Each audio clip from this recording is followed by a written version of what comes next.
Right, good morning members. It's Tuesday morning again. When we suspended last night, we were debating part 2 of the mental health bill. This is the debate on clauses 12 to 40, tangata whaiora rights and support. Just before I put the question to stand part, to start the debate, I just wanted to note that we've spent some time in the committee on part 1. We've got some amendments from both the Minister and the members, which we are worthy of discussing. What we don't want to see is a relitigation of select committee. We need to be moving forward with particularly the Minister's amendments or any other amendments that people have to speak to. But we have had a select committee, and although it was some time ago, we're not reliving the select committee, we're just having an option, and we've set the scene for this bill pretty well, and just also would express to members on a bill like this to be respectful, because members of the public will be watching, and this is an important piece of work. So the question is that part 2 stand part. Dr. Lawrence Yunnan. Madam Chair, thank you. We are currently, yes, we're just on part 2, and just to indicate to you, Madam Chair, I would like to go sort of subpart by subpart, noting there are 3 subparts here. Starting from part 2, and particularly later on, we get into sort of the operational bit, so it's a good chance for me to ask some questions around specific clauses. I'm going to start by clause 12 with the Advanced Mental Health Directive. And I want to check with the Minister. So this one, it says Advanced Mental Health Directive may specify the matters. Now we see 2 columns, the column, the left and the right column. Can I just check, my interpretation of may specify is where the person performing a functional duty, can they selectively include which part of that column they would use in the exercise of their power, which to me is what may would imply, or they have to consider all 5 aspects of that column, but they're able to add additional things on top of that. So this is page Minister, 20. Which page, sorry? Page 22, clause 12.1. 22. 12.1. So the very beginning of subpart 1. Thank you. Yeah, so just mainly those 5 kind of criteria that we're looking at, or content, and the obligations that are associated with that. Does a person performing a functional duty need to include all 5, or they can select 1 or up to 5, or they need to have as a basis consider all 5 and can choose to add additional things on top of that. So I just want to get a sense of what that may specify mean. Now, in terms of clause 13, so I'm trying to get my question's around the process. So the person may make or revoke an advanced mental health directive if there's a mental health practitioner involved. But then if you're looking at the witnessing of the advanced mental health directive in clause, in a later clause, in clause 14, the mental health practitioner doesn't need to be present when the person is, when the directive is revoked or added, I guess, or made. Can I just check how that process would work, and whether the people who are witnessing the advanced mental health directive, either the making of it or the revocation of it, needs to have some sense of what the mental health practitioner informed. Honourable Minister. Thank you very much. Madam Chair, the question was around advance directives and around the 5. I think the word to use there is can. So mental health directive can set out within those 5s. The question about the requirement of tangata whai ora, which if I take a step back is largely a question around is tangata whai ora involved in their care planning. There will be decisions to be put under the compulsory order or discharged from that, and my expectation they will be part of care planning. Ingrid Leary. Chair, I'm working at around clause 17 of the bill, but I would like to jump now to the Minister's amendment paper in the interest of getting probably the most substantive part of this debate at the start of it.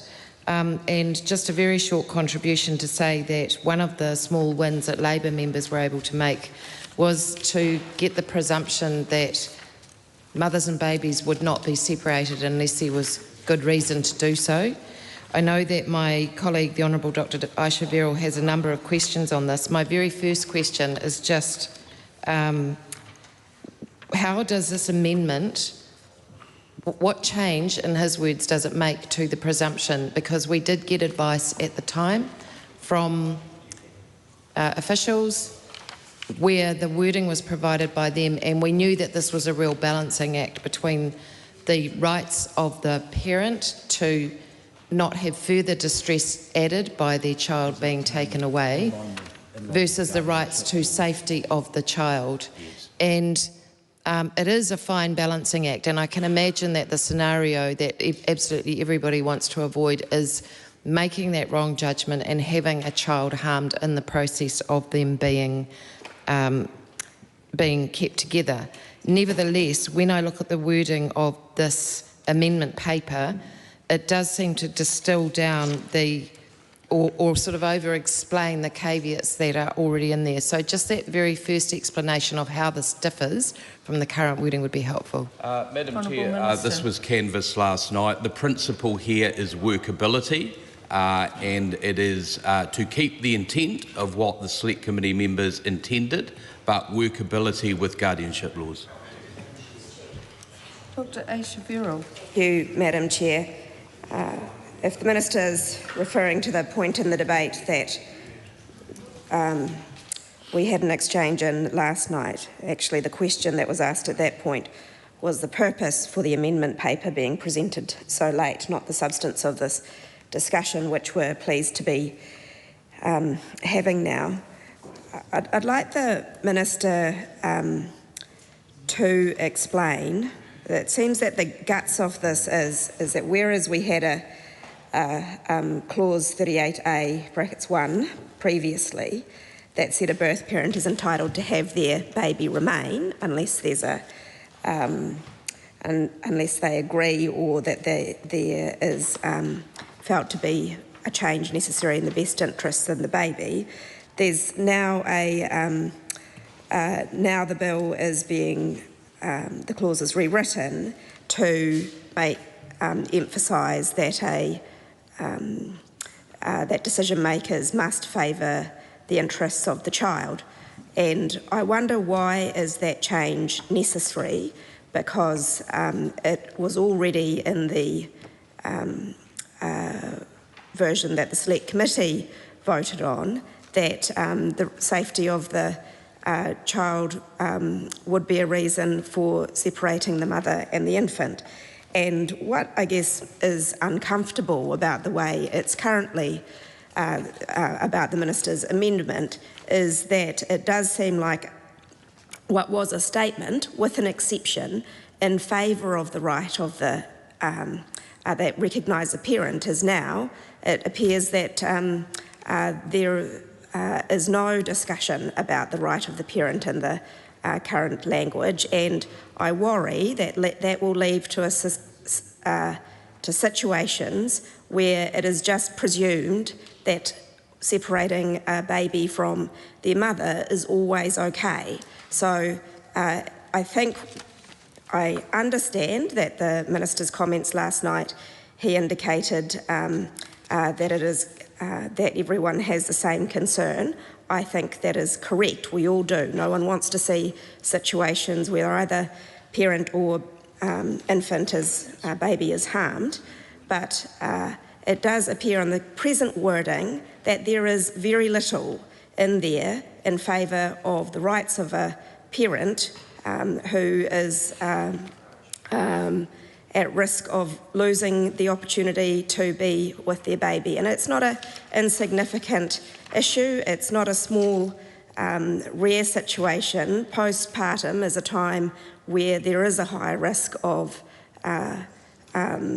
major depression. Postnatal depression can be a cause for coming under the Act. So, and there are facilities in New Zealand specialising the care of people in these situations. So it is important that we get this right, and I'd like to understand why the language seems to have been so substantially reversed so as to have no statement in the bill now in outlining why it is important for a mother and their child not to be separated. Honourable Minister. Madam Chair, I can assure the House that the presumption remains that the baby remains with the parent unless the baby's safety outweighs this. Ingrid Leary. On that, the language, if we look at that in testing how that applies. Just a quick sup, please, because Yep. I was actually watching this conversation last night, and we're in danger of overdoing it. So be crisp and clear. Yep, clause 38A, subpart 1AB, for example, if we look at A, there's a very clear language there, must give priority to the safety and well-being of the baby. If we look at B, it doesn't say must consider or must give weight to the preferences as to childcare. It simply says must make reasonable endeavours to consider. That is how watered down the language is. So there is a clear weighting difference between those two subparts. If the Minister can explain how he believes that reaches a balance. Honourable Minister. Madam Chair, the parent is entitled to remain with their baby unless the practitioner considers separation is in the best interest of the baby. Is it on the same issue? Because the Minister's been very clear. So is it new? Well, yes, Madam Chair, it is. It seems that the Minister has repeated, in order to justify the amendments language, has gone back and repeated the language in the Select Committee's version. So it seems very odd to me that his justification for what he's doing was the Select Committee's justification. I have not heard reason why the language needs to change. Well, Madam Chair, we're now traversing previous ground. We've established in the House that it's the same attempt and the presumption, and the change is in line with guardianship laws. Thank you. I'm going to call Dr. Lawrence Yunnan, but we're moving on from that particular issue, and I want to focus on the Minister's amendment papers or any changes since Select Committee.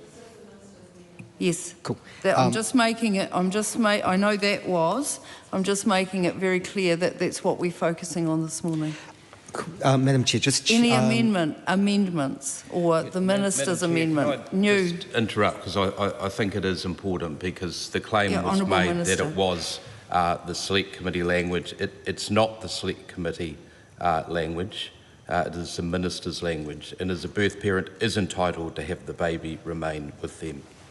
Dr. Lawrence, you know. Madam Chair, thank you. Just for clarification, because the Minister's amendment on clause 38 is actually quite far down part 2, and I still do have questions for earlier clauses in part 2.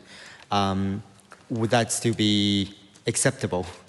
I do have... As long as they are a change, something related to the Minister's or amendment papers or something new that didn't happen in Select Committee, I'm happy to take your questions. Okay. I do want to seek a couple of clarifications from the Minister on the earlier parts, and just the Minister's response to me regarding the Advanced Mental Health Directive. I think the clarification I was trying to get at is in clause 14, that needs to be witnessed by a person, but it doesn't say that a mental health practitioner needs to be present. So my clarification is, would the witness need to know or had interactions with the mental health practitioner ahead of time? But Madam Chair, sorry. I can answer that directly. If the Minister wants to answer it directly. To assure the House and the member, the witness must be there when the Advanced Mental Health Directive has been made and signed, as long, and I think people would expect this, the responsible practitioner. And I'll just put it to that member, respectfully, it was Kahurangi Carter on the Select Committee. This bill had a full public consultation before it came to the House. It has had a standard Select Committee process, and it is coming in for Committee of the Whole House with cross-party support. Madam Chair. Dr. Lawrence Yunnan. Thank you, Madam Chair. I agree, but we also need to note that this is the only chance, and this is one of the few chances where we can have things on public record as well. Because to be clear, when we are looking at from a Hansard perspective, and if any part of this bill gets challenged in a court of law, it is the Hansard of this House that lawyers refer to, not the Department of I do actually just contest with Dr. Junan that also there is a record of the Select Committee available. So, and if colleagues have been in it and they have been satisfied to support that, I am just looking for areas that are outside of that Select Committee process. Thank you. Point of order, Honourable Dr. Duncan. Perplexed as to what appears to be your position that matters which were raised in Select Committee aren't for debate in Committee of the Whole, because whilst I accept there is a Select Committee report available, nevertheless this is an entirely different stage of the proceedings, and one which is, as we can see, a much more public and open debate.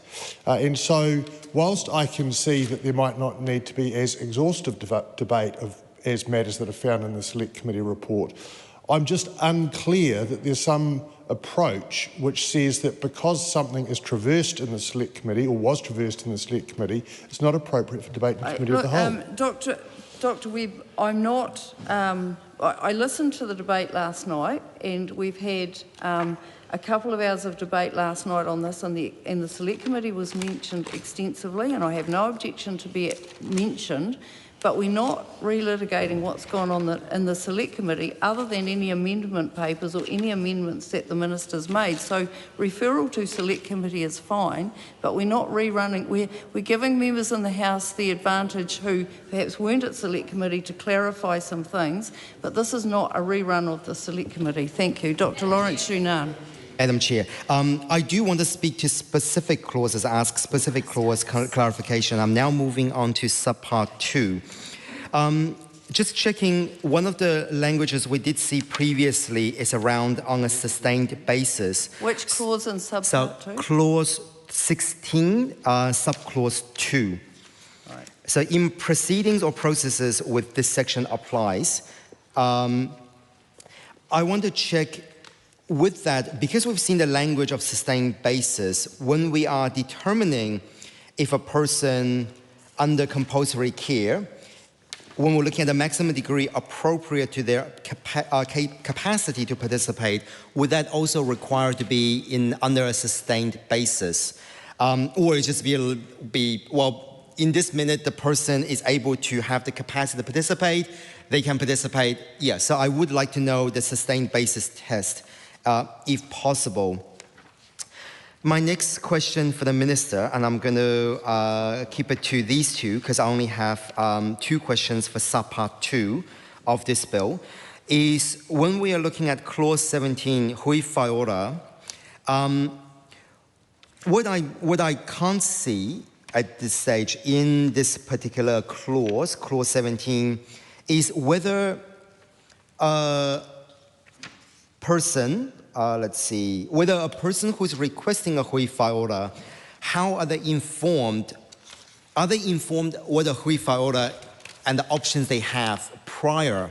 Because if I'm looking at clause 17, subclause 2A, Roman numeral 2, a responsible practitioner must request a hui faora if the practitioner is satisfied that the person under compulsory care has requested.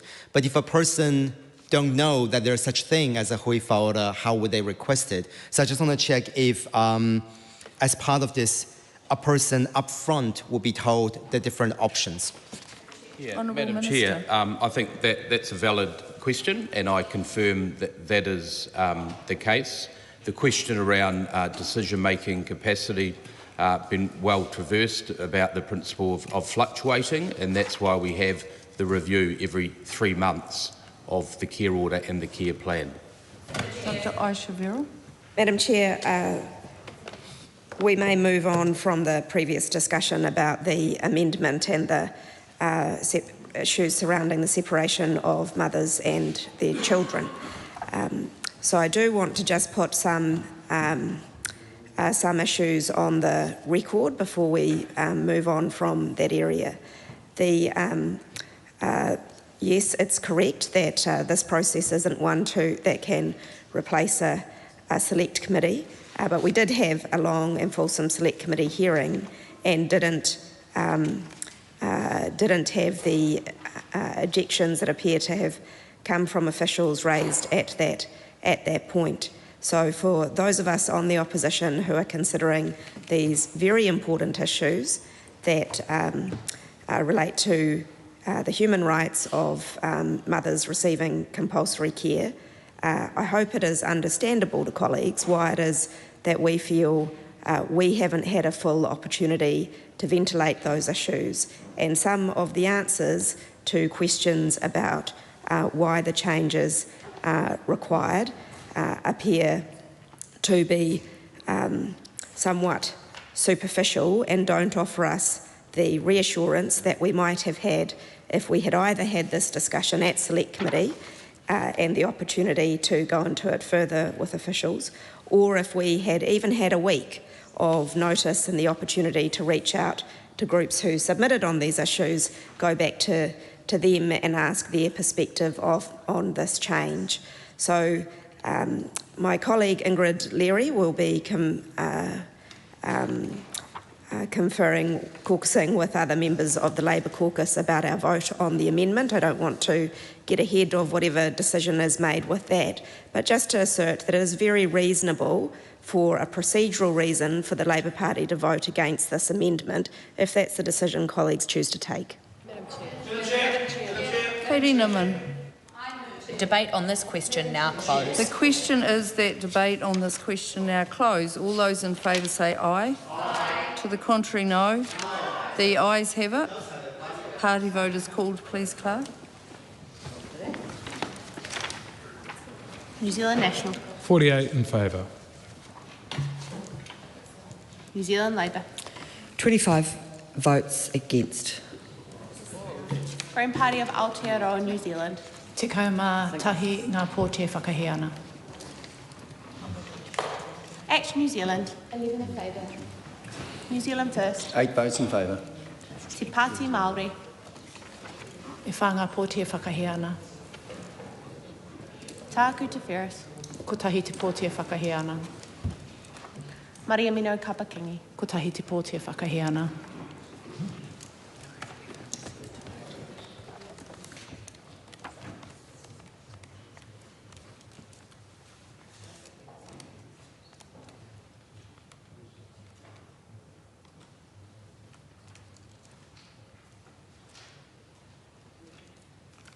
The ayes are 67, the noes are 42. The question is agreed. The question is that the Minister's amendment to Part 2 set out on AP number 648 be agreed to. All those in favour say aye. Aye. Contrary, no. No.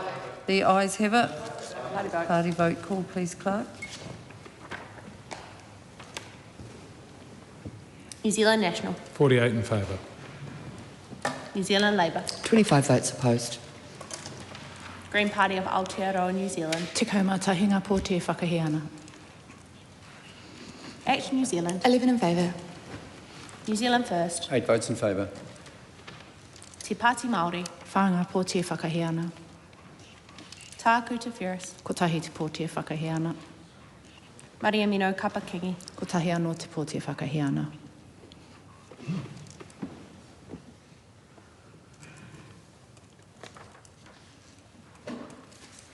The ayes are 67, the noes are 42. The question is agreed.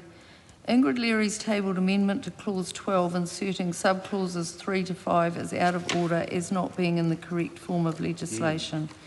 The question is that Ingrid Leary's tabled amendment to clause 12 inserting sub-clauses 3A to 3C be agreed to. All those in favour say aye. Contrary, no. The noes have it. Party vote call, please, Clerk. New Zealand National. 48 opposed. New Zealand Labour. 25 votes in favour. Green Party of Aotearoa, New Zealand. Te kaumātahi ngā pōtia tautoko ana. Action New Zealand. 11 opposed. New Zealand First. 8 votes opposed. Te Pāti Māori. E whā ngā pōtia tautoko ana. Tāku te Ferris. Ko tahi te pōtia tautoko ana. Maria Mino Kapakingi. Ko tahi anō te pōtia tautoko ana.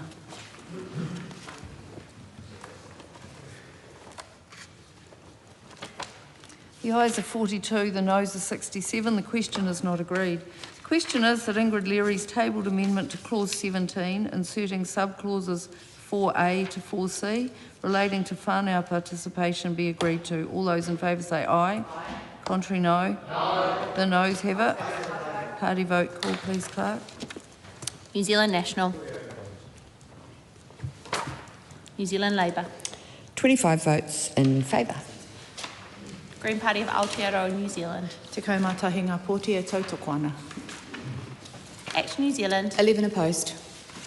New Zealand First. 8 votes opposed. Te Pāti Māori. E whā ngā pōtia tautoko ana. Tāku te Ferris. Ko tahi te pōtia tautoko ana. Maria Mino Kapakingi. Ko tahi anō te pōtia tautoko ana.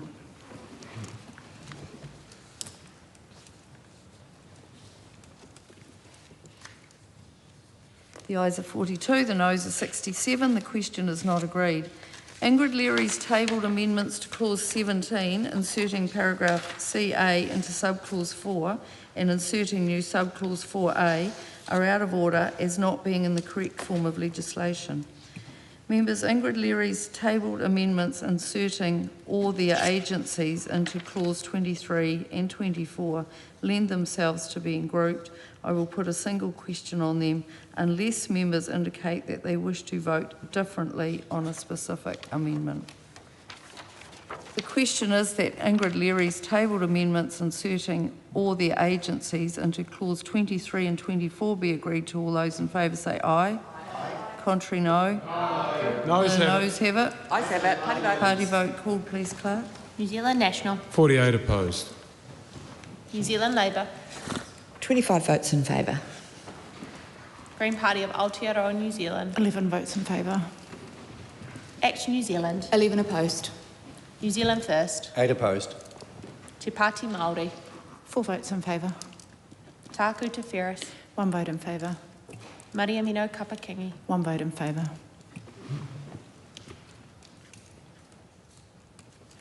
The ayes are 42, the noes are 67. The question is not agreed. The question is that Ingrid Leary's tabled amendment to clause 24.2, replacing paragraph C, be agreed to. All those in favour say aye. Contrary, no. The noes have it. Party vote called, please, Clerk. New Zealand National. 48 opposed. New Zealand Labour. 25 votes in favour. Green Party of Aotearoa, New Zealand. Te kaumātahi ngā pōtia tautoko ana. Action New Zealand. 11 opposed. New Zealand First. 8 opposed. Te Pāti Māori. E whā ngā pōtia tautoko ana. Tāku te Ferris. 1 vote in favour. Maria Mino Kapakingi. 1 vote in favour. The ayes are 42, the noes are 67. The question is not agreed. Question is that Ingrid Leary's tabled amendment to clause 24, inserting subclauses 2A to 2C, be agreed to. All those in favour say aye. Contrary, no. The noes have it. Party vote is called, please, Clerk. New Zealand National. 48 opposed. New Zealand Labour.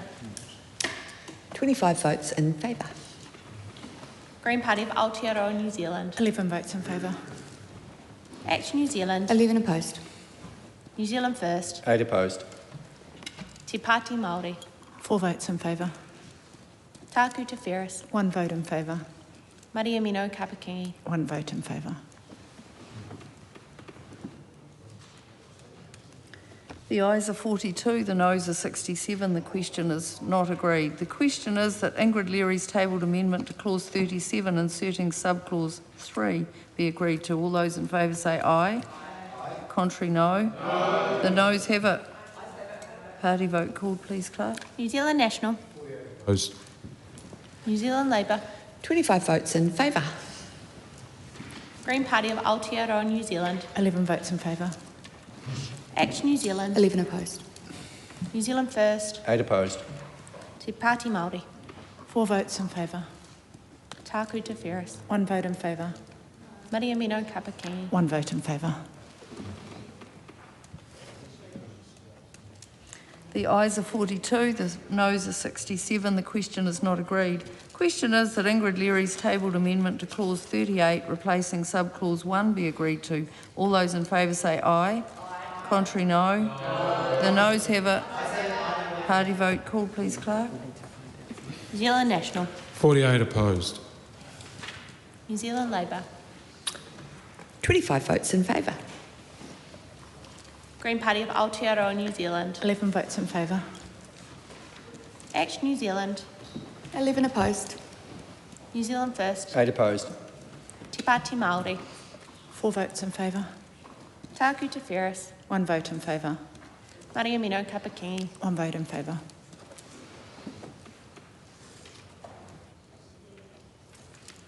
The ayes are 42, the noes are 67. The question is not agreed.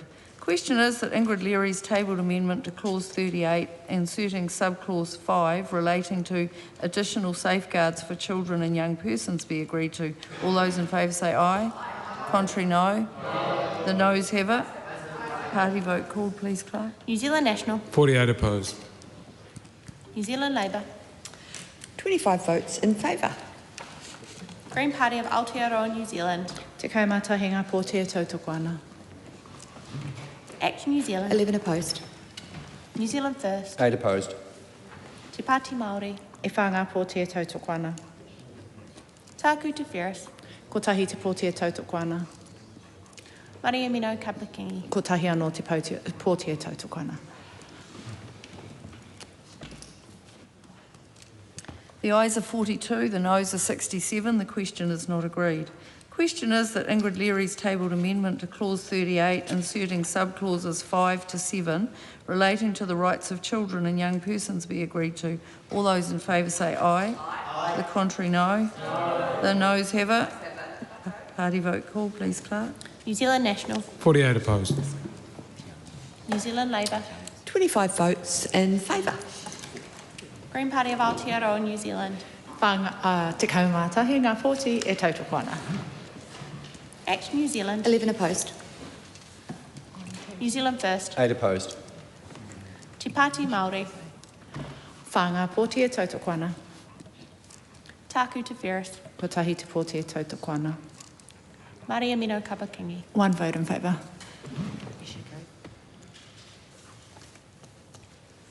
The ayes are 42, the noes are 67. The question is not agreed. Question is that Ingrid Leary's tabled amendment to clause 39, inserting subclauses 2A and 2B, be agreed to. All those in favour say aye. Contrary, no. The noes have it. Party vote call, please, Clerk. New Zealand National. 48 opposed. New Zealand Labour. 25 votes in favour. Green Party of Aotearoa, New Zealand. 11 votes in favour. Action New Zealand. 11 opposed. New Zealand First. 8 opposed. Te Pāti Māori. 4 votes in favour. Tāku Te Wheres. 1 vote in favour. Maria Mino Kapakingi. 1 vote in favour. The ayes are 42, the noes are 67. The question is not agreed. The question is that part 2, as amended, stand part. All those in favour say aye. Contrary, no. The ayes have it. Party vote called, please, Clerk. New Zealand National. 48 in favour. New Zealand Labour. 25 votes opposed. Green Party of Aotearoa, New Zealand. Te kaumatahinga pōtia tautoko ana. ACT New Zealand. 11 in favour. New Zealand First. 8 votes in favour. Te Pāti Māori. Whanga pōtia tautoko ana. Tāku Te Whereas. Ko tahi te pōtia tautoko ana. Maria Miro Kapakingi. Ko tahi anō te pōtia tautoko ana. I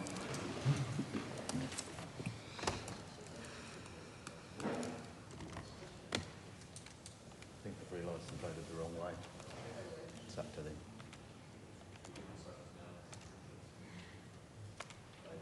I think they'll correct it.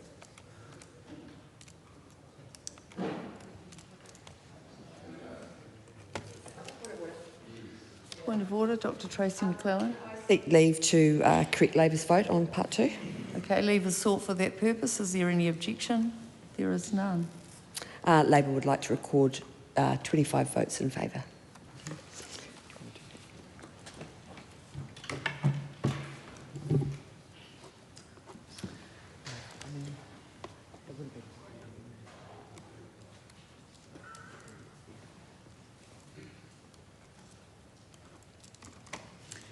The ayes are 109, the noes are 0. The question is agreed. Members, we come now to part 3. This is the debate on clauses 41 to 100, compulsory care and Schedule 1A. The question is that part 3 stand. Madam Chair. Ingrid Leary. Thank you. Madam Chair, I have been one of the people bringing the voices of some of those who spoke to us in the Select Committee into the debate, and I intend to do that where it is appropriate in this section, if that's all right with the Chair. As long as it's not long. And we have been keeping, given the number of clauses in this rather large bill, we have been running fairly tightly, I would suggest, Madam Chair. If I look at clause 41 now, this is a clause that worries us because it currently seems to extend powers to non-medical people to be able to make decisions around compulsory care. And the questions I have are really what has been the basis of this, and has the ministry somehow included in its thinking whether it's primarily intended to address workforce shortages rather than improve clinical care. I won't go back into the questions that were raised in the definitions stage phase, but very clearly there has been a broadening under some of the definitions of who can make decisions.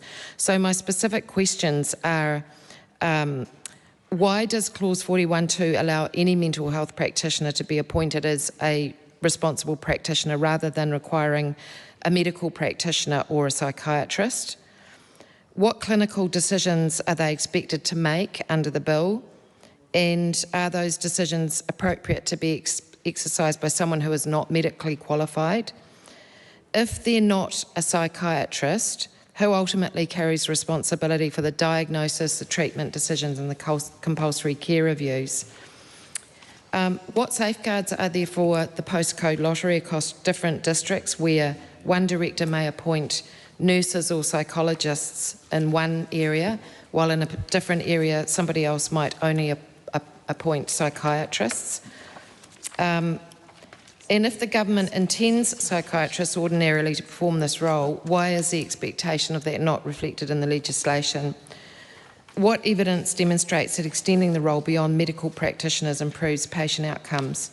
Madam Chair, we do know that we have a shortage of psychiatrists, and indeed across the mental health services. The Minister himself alluded to the associate psychology role and the fact that they do not have clinical competence as currently assessed under the Act. So we need to be really clear who is expected to be authorised under this provision, who will be accountable under this provision, and would the Minister look at my Amendment 19A, which would tidy this up for him? Honourable Minister. Chair, thank you very much. The substantive of that line of questioning is around the member's amendment paper, which I would not support. The change is unnecessary. The question was raised about the postcode lottery. Well, I would put the principle of the law that would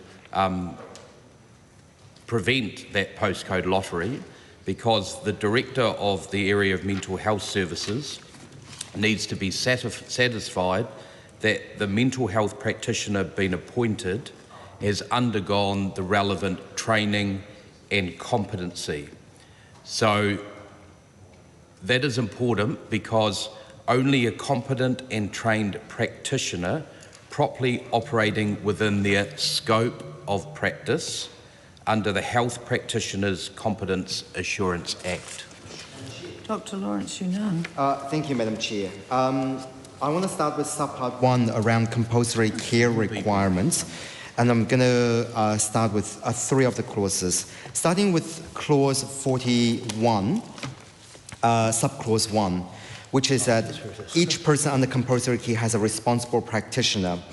What I can't find from part 3 is, number 1, is there a ratio requirement when it comes to how many...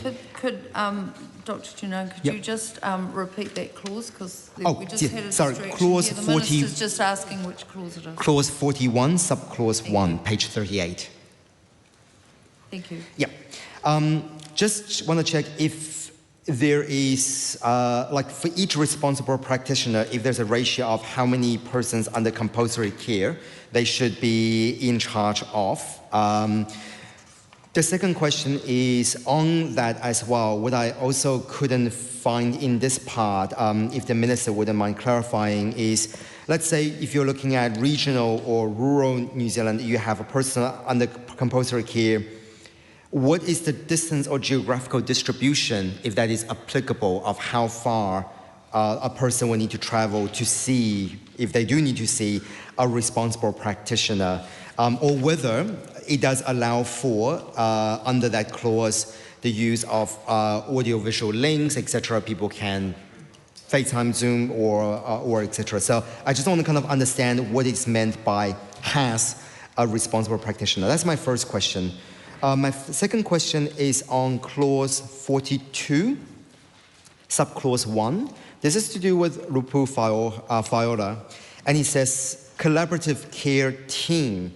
I just want to check with the Minister if there is an expectation of what is the size of a team. Presumably it will be more than one.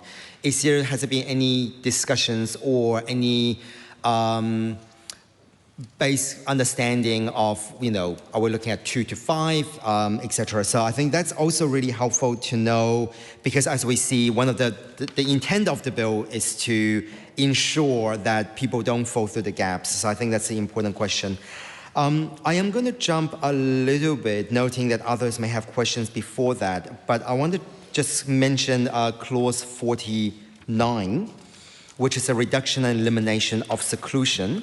And I would like to speak to my colleague Kauharangi Carter's amendment as part of her amendment paper 646. Noting that there are a few other bits to it of later parts. But I want to speak to her amendment for clause 49. And this is something that the Green Party has mentioned. I have mentioned in my second reading that there doesn't seem to be a sunset clause when it comes to seclusion.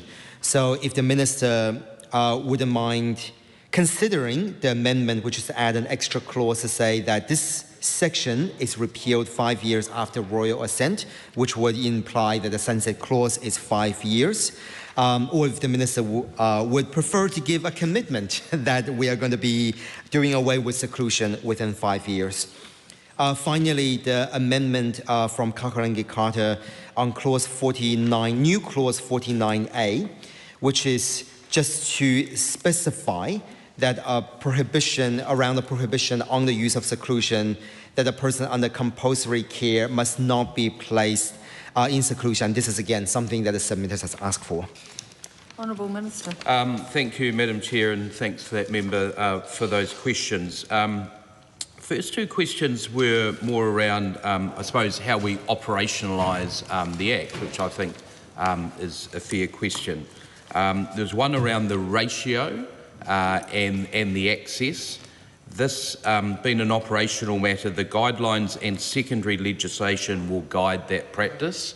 And also the question around size of a team and I suppose multidisciplinary care planning teams.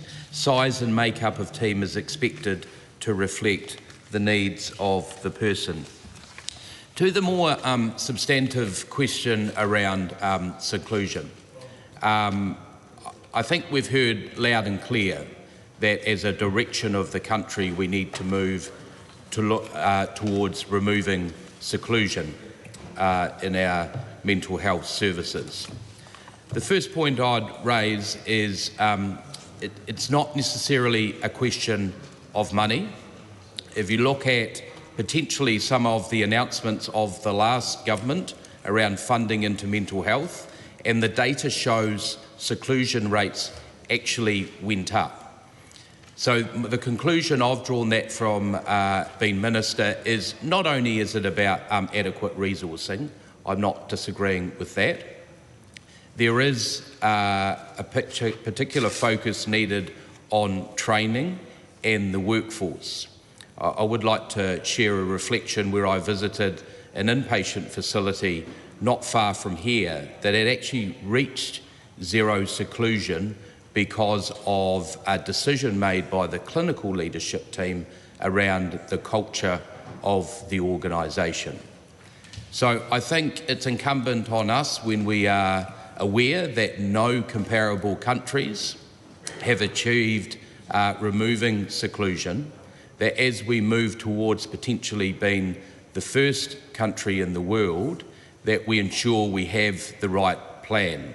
I'm comfortable with the regulations in the bill, that they allow for ending seclusion. That's why I do not believe there needs to be a sunset clause.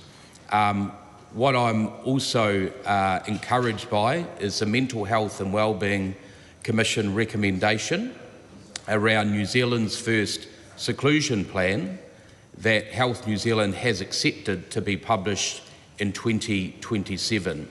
My expectation with that plan, that would set out a roadmap of how we would achieve that, and that would then be incumbent on any government of the day to ensure that we follow the roadmap.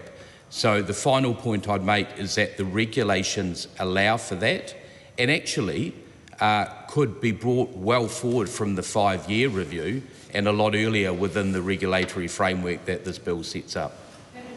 Ingrid Leary. Madam Chair, I'm sure we'll have a number of questions around the Minister's response to that question on seclusion. I just want to tidy away the last clause that I want to look at before going on to the clause 49, which is around care planning, because the Minister himself last night raised the relationship between the compulsory care order and the person's care plan under clause 43. And it's important because the compulsory care order authorises compulsory care, but the advance directive or the care plan arrangement records the person's wishes, preferences and treatments, and understanding what parts of those will be given weight and when is really important. So my questions are, does a compulsory care order compel treatment generally, or does it only authorise the compulsory care that are subject to the treatment safeguards elsewhere in the bill? If a person has an advanced mental health directive refusing a particular treatment, how is that reflected under the care plan required under clause 43? And if they do refuse, what legal effect will that refusal have? Where there is an inconsistency between a care plan and an advanced mental health directive, which one of those prevails? And shouldn't there be a requirement under clause 43 to distinguish between treatment that the person consents to, treatment authorised despite lack of consent under the Act, and treatment that has been expressly refused in an advanced mental health directive? And the reason I raise that is because we did hear evidence from people who had been subject to different treatments under the Act, some of them restraint treatments, some of them seclusion, almost all of them were universally talked about the increased trauma and the impact it had on their worsening mental health. And they also talked about not having a voice in the treatment that was applied to them. So where we have an arrangement where that could be there in writing, but there is also the prevailing clauses and powers in the bill, it's really important to understand what the Minister's expectation is of how that should prevail and what weight should be given to the wishes of the person receiving the treatment. After this, Madam Chair, we intend to go on to seclusion as well. Puhana Linden. I just wanted to supplement on section 43 of part 3 to ask and invite the Minister to provide an explanation around the role of the whānau of the whaiora who is in care. Because as we see in the care planning, there's great detail in terms of the review, the way that notes and the plan needs to be updated, the way that the service is being provided to the whaiora. But I haven't seen within this part of the legislation any mention of whānau and what is the role of whānau in the care planning. Further, how is the whānau engaged and kept up to date in terms of care of their whānau member who might be within care at that time? And I see, particularly in the transition component of this clause, where you're moving from service to service, how is the whānau engaged and maintain connection to the plan of care for their whanaunga or tangata whaiora?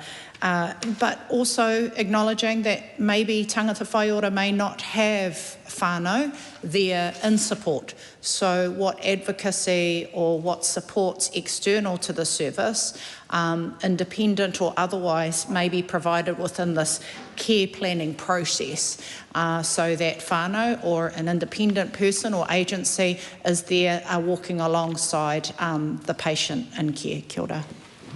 Madam Chair, I thank that member for those questions, and I think the bill quite rightly, and as a part of some of the 10 recommendations that it achieves through the abuse and care recommendations of new roles, independent roles and of advocates as well. There was a question around involvement of the family, and I think a good example of that is around the new advanced mental health directives, where a hui whaiora must be convened if a person under compulsory care does not have an advanced mental health directive to assist with decisions about their care. So my expectation is, where as much appropriate, whānau would be involved, and if there was no whānau, then the use of the new independent role and advocacy roles. Ingrid Leary.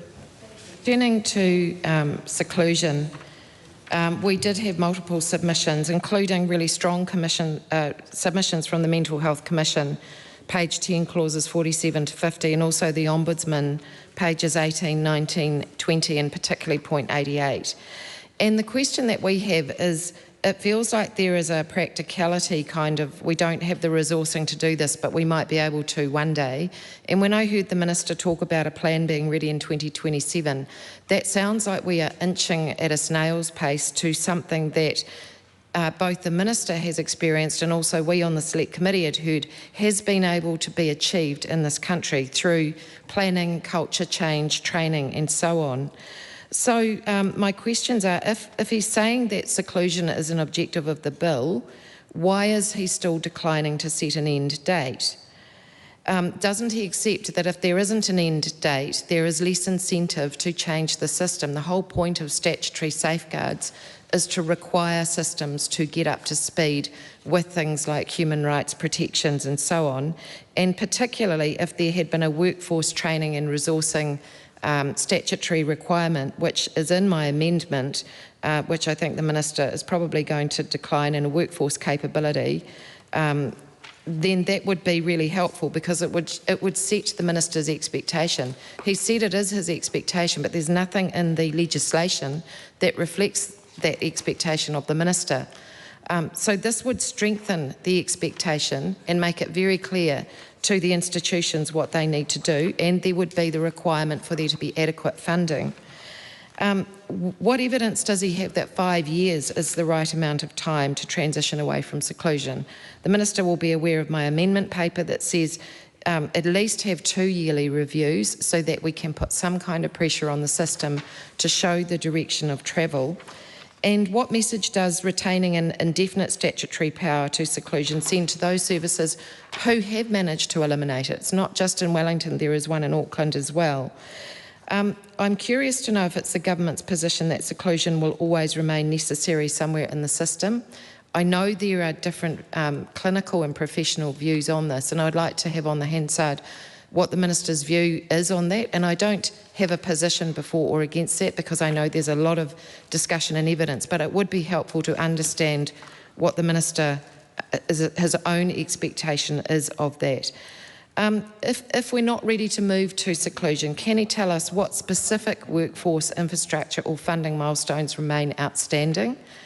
And if services are not ready today, isn't that why the transition period of 5 years, which does seem generous and does seem proportionate, isn't that the right time frame to be able to get that in order? The final couple of points are really that he's talked about regulation being able to be used in the bill to end seclusion, but equally there are force and search powers in clause 204 that also relate to those limitations on human rights, and that worries us because we all know that any limitation on human rights should be in primary legislation. Wouldn't it be better to lift and drop both of those elements into the bill, so the sunsetting of seclusion as well as the limitations on people through force and search powers? Once again, it is feeling like bad lawmaking to be relegating that to regulation. Agree seclusion could be done through that, that is less problematic, but if we're going to do that, we should have everything in primary legislation so we avoid the issues caused by clause 204. And finally, the Minister has talked about the fact that seclusion won't apply to under 18-year-olds. It's something we absolutely welcome. But the reason that we're given also for the non-ending of seclusion is that other restrictive practices that could be harmful, as harmful or even more harmful to adults will occur as a result. Now, the Minister can't have it both ways. If that is the logic relating to adults, surely that is the logic relating to young people, who many of whom we have established are also in these adult secure mental health facilities. Against the backdrop of what we were discussing in the House last night with Wakaru Hospital and the ODT story this morning, I think it's important particularly to hear the Minister's view about whether there could be an unintended consequence on the way the bill divides up the rights of under 18-year-olds with adults as we discuss seclusion. Honourable Minister. There's a bit in there, Madam Chair, so I'll step through it. I suppose we are slightly returning to part one. If I remind members that the principle, one of the principles in this bill is the principle of the least restrictive practice. The second is that this bill brings in quite significant safeguards. I'm confident that we are heading in the right direction as a country. When we came into office, seclusion rates had significantly increased, and the data shows that they have now significantly reduced. So we are on a direction as a country. As previously said, I'm confident that we've got the right regulatory framework to ensure that we continue that direction as we work with the mental health system. I'm acutely aware, as that member is there is actually a wide-ranging number of views within the existing workforce and other advocates within the system that I think we need to bring along in that journey as well. There is a concern by some of the workforce around the risk of removing seclusion, and I think that does need to be acknowledged, and others that was well canvassed during the Select Committee stage is unintended consequences of seeing a reduction in seclusion but actually then seeing an increase in chemical and physical restraint as well. The question about why are we confident we can remove seclusion or prohibit seclusion in under 18s but not apply the same measure in over 18s, well, the advice around under 18s is it is a very small number of young people that are secluded. I've just got the number here, 32 young people across all inpatient services in 23-24 compared to 561 adults. The point I'd make there is that it's very emblematic of past governments that think they can just put an end date somewhere and it will happen.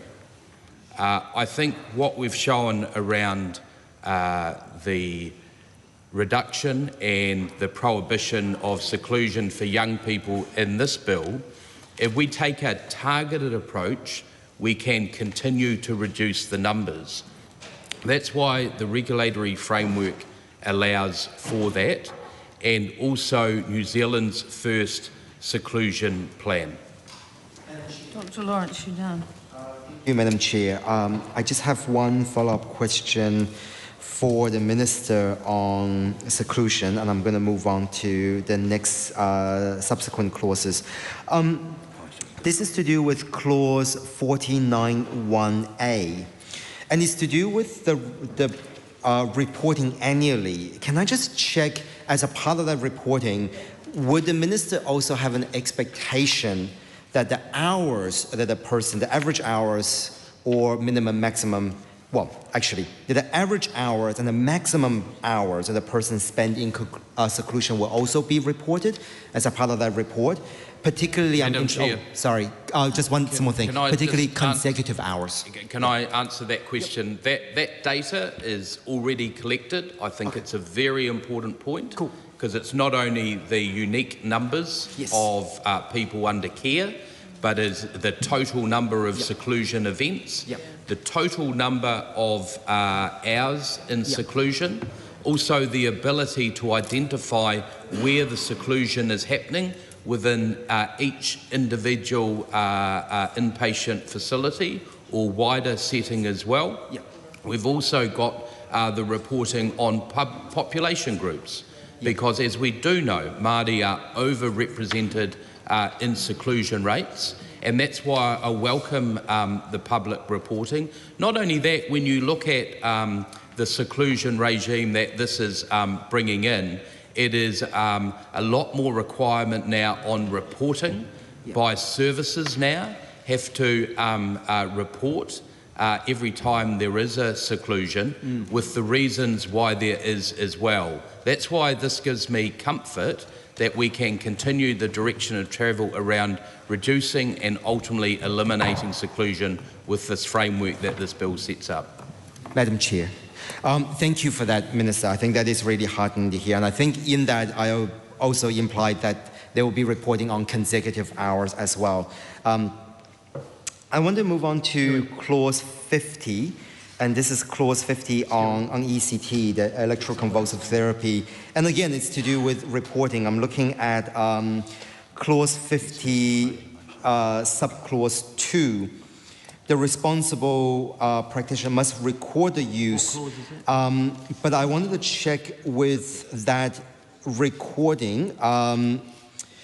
Will they then, again, record the frequency of the use as well on an individual, because again, it's part of that broader, I guess, accountability mechanism.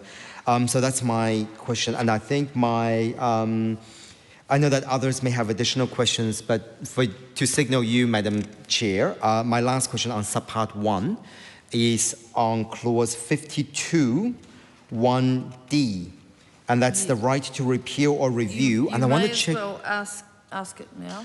Yeah, I'm going to ask that now, and then depending on the Minister's response, I'm done with subpart 1. I'm happy to move on to subpart 2. But I want to check with the Minister, for D, it says a judge of the High Court. Can I just check whether is it only the High Court that's able to have the right to review this? And has there been any sort of advice the Minister has received on how frequent will we be looking at this anyway? And will they put a strain on the High Court system? Honourable Yeah, Minister. just to tie off those last questions around seclusion and ECT, I think the member does raise an important requirement around reporting and the publicly publishing of that data. That's something that I take quite seriously. That would be my expectation. I'll take a call from Ingrid Leary, but I have to say that on this part, we just need to be focusing on changes, any changes now. Thanks, Madam Chair. I note that in the definition section, there doesn't seem to be a definition of seclusion. In the Waikato Hospital incident, one of the things that has emerged is that people suffered serious seclusion that wasn't recorded as seclusion because of the circumstance of the building. Wondering if the Minister could respond to how we're going to be able to capture those events under the bill, and whether he would entertain a definition of seclusion to be able to make that something that people couldn't, institutions couldn't wiggle out of because they don't have a formal seclusion type room. I do think, Madam Speaker, we've only just started the questioning on ECT. ECT is highly controversial, and I think it's important for the public to know that we looked at this as a select committee really carefully, and we're pretty happy about... I did hear questioning about ECT last night in last night's sessions. This is specifically around any amendments, adjustments. Sure. Yes. So where we would like to see, we're pretty happy about where we've landed with safeguards, but we still think there could be additional safeguards. They're only minor. One of them would be for the consent to be called fully informed consent and to take into account future side effects of ECT. The other one was something to ensure the independence of two psychiatrists, because sometimes psychiatrists can work together or may not. They simply rubber stamp other people's notes.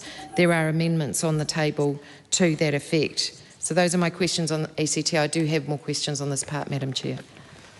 Thank you, Madam Chair. The continual reference to Waikato patients at Waikato are actually under a different legislation, the Intellectual Disability Compulsory Care and Rehabilitation Act, so that is clearly out of scope.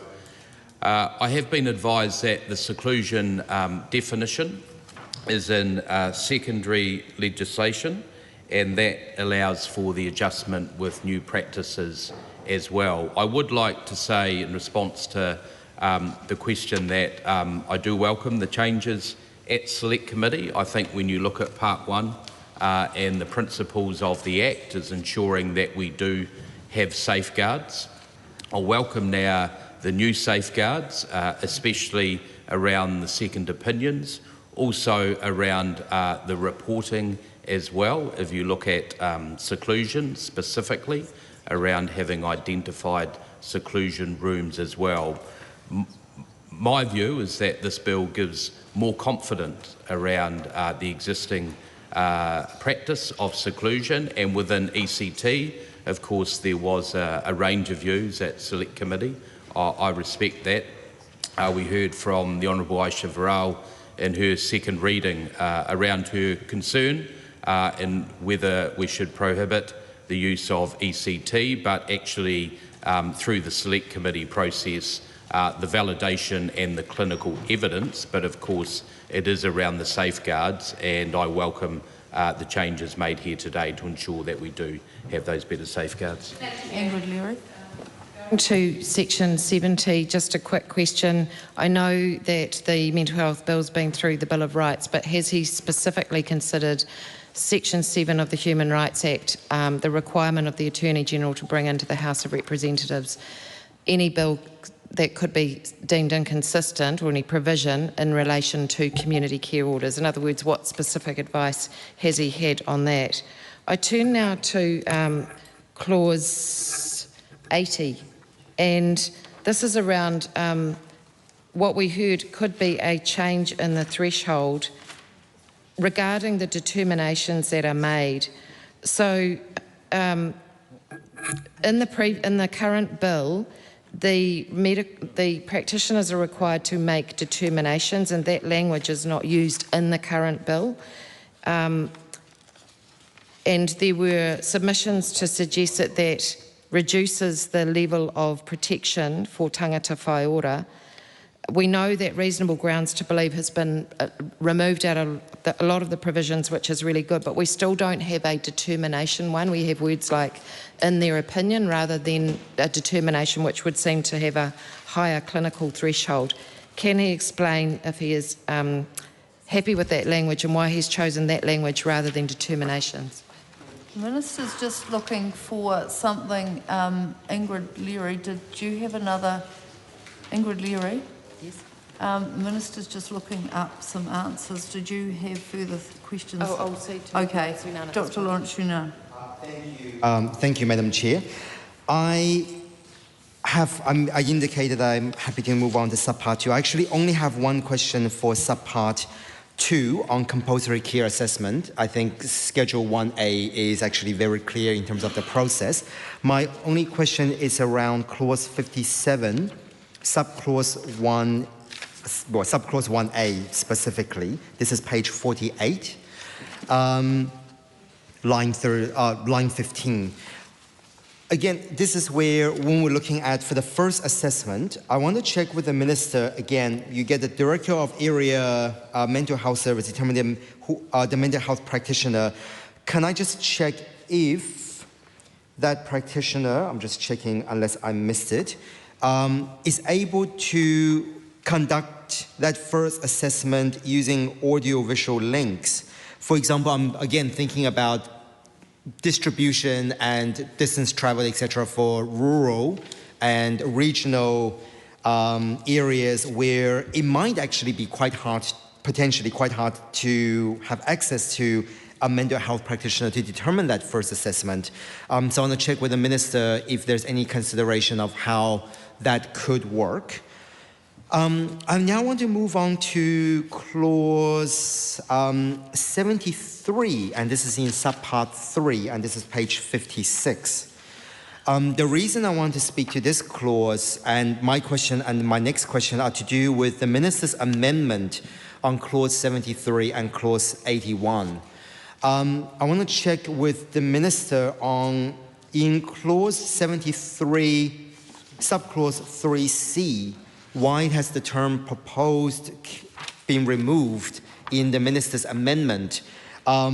Is it just simply to do with the fact, I'm just going to check that there is no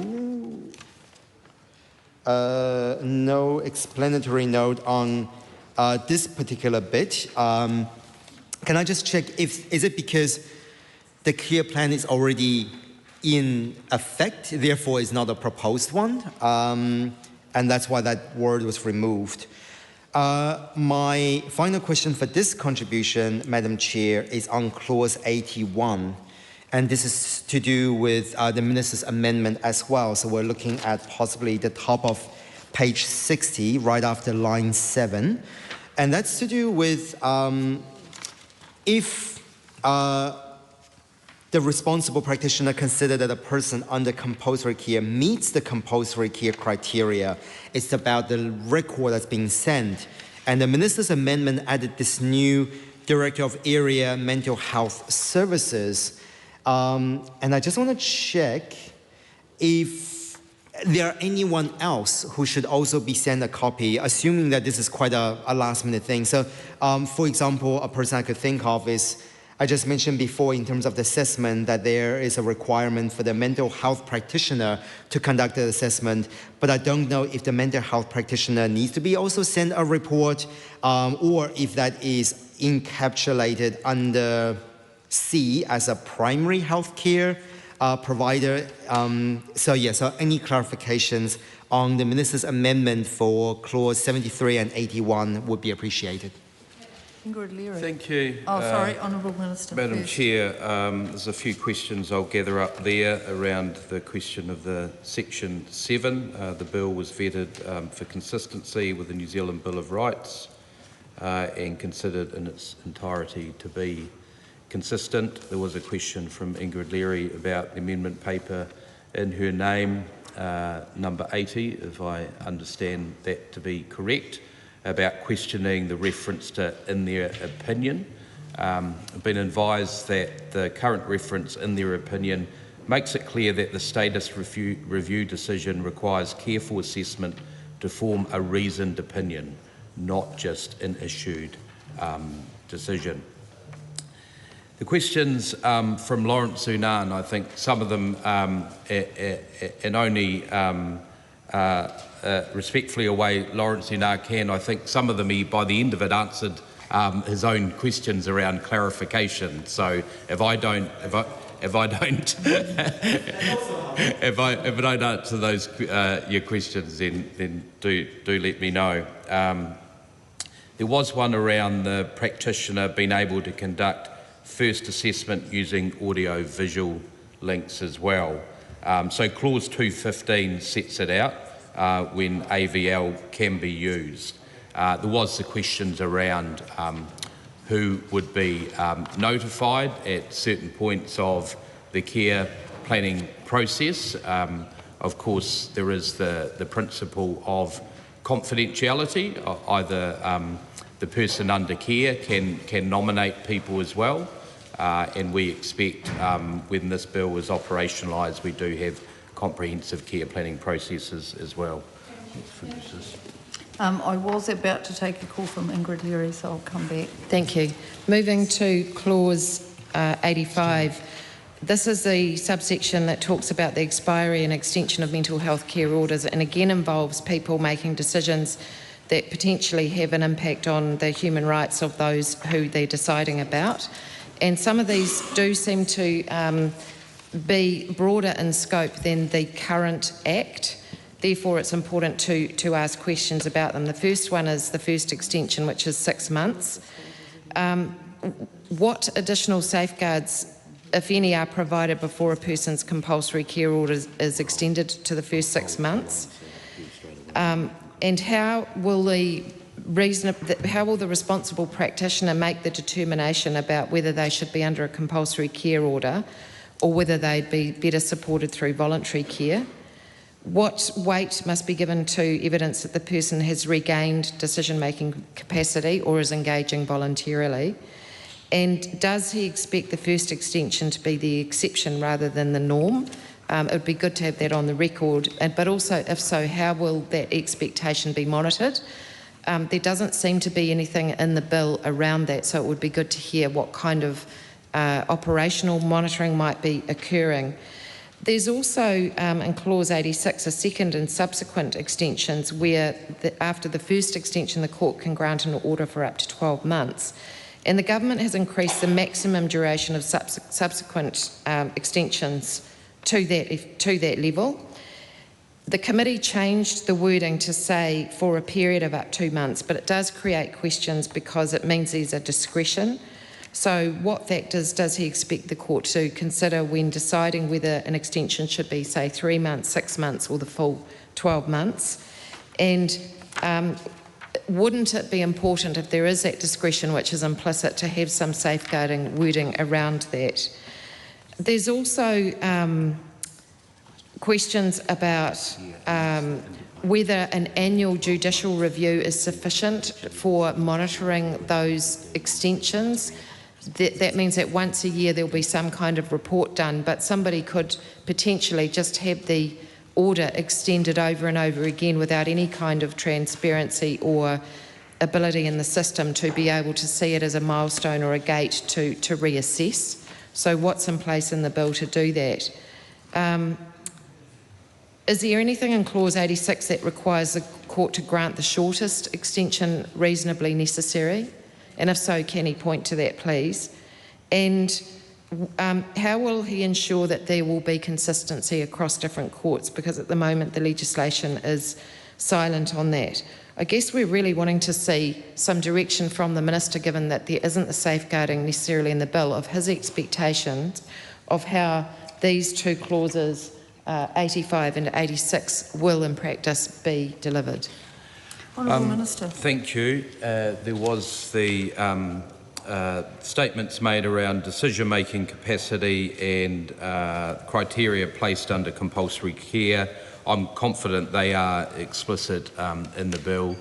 The more substantive question at the end there around the 12 months with the care order, I would just point to the key principle of the Act, the least restrictive practice, as well as the additional safeguards.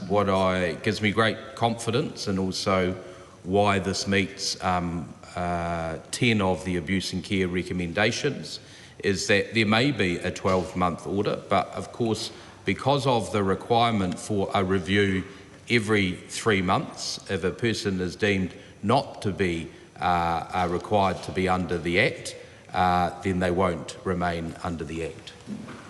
Huhana Linden. I said I'd take a call from Huhana. Kia aroha mai, Madam Chair. We skipped ahead and I wanted to take us back to 46, page 46, for a quick question with the Minister in regards to section 53 in the release from compulsory care. It notes that at any time when a responsible practitioner considers that a patient under compulsory care does not meet the criteria for compulsory care anymore, that the person must be released immediately, ka pai. But then when there's a disagreement that might occur, that the case gets referred on to the Mental Health Review Tribunal. My question is, because we've heard data around both youth and overall adult, those who retained within compulsory care, the monitoring function and the retention of data and reporting of how many contests or challenges around the review of release of care, is that recorded? Will it be made public as a part of the reporting to show the progress in the way that we are being robust in considering a retention of a person and release of a person from care? Thank you, Madam Honourable Chair. Minister. I think it's actually a very important question about the Mental Health Review Tribunal, as I sketched out to the previous member's question around the 3-monthly review and being discharged from the Act, and where there is a disagreement, I suppose, from the person under compulsory care and the responsible practitioner, it does go to the review. So I'm happy to commit to that capturing of the data and publishing it, and if that's not happening already, then that will happen. Madam Chair. Carlos Chung. Question now closed. Question is that debate on this question now closed. All those in favour say aye. Aye. To the contrary, no. No. The ayes have it. Party vote is called. Please, Clerk. New Zealand National. 48 in favour. New Zealand Labour. 25 votes opposed. Green Party of Aotearoa, New Zealand. 10 votes opposed. Good on you, brother. Sorry, Green Party. 10 votes opposed. ACT New Zealand. New Zealand First. Te Pāti Māori. 4 votes opposed. Taku Te Whereas. 1 vote opposed. Marumina Kapakingi. 1 vote opposed.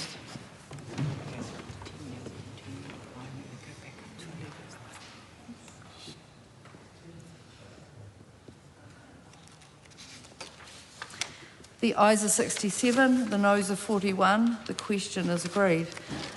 Members, Mr Speaker has given permission for Tom Rutherford to help out in the chair today. And so at this stage, while I move to go and do something else, I am going to ask Tom Rutherford to take the voting on this part. Thank you. There you go.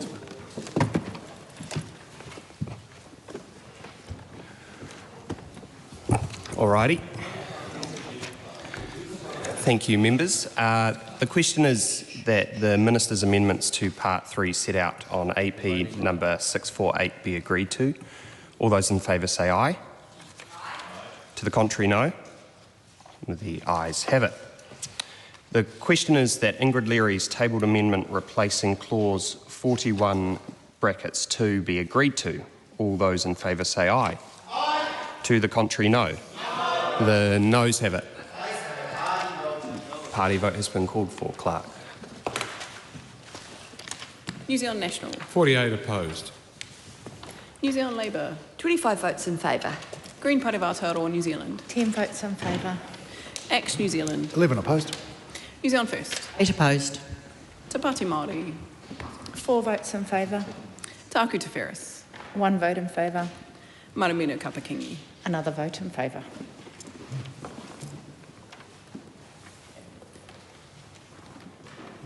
The ayes are 41, the noes are 67. The motion isn't agreed to.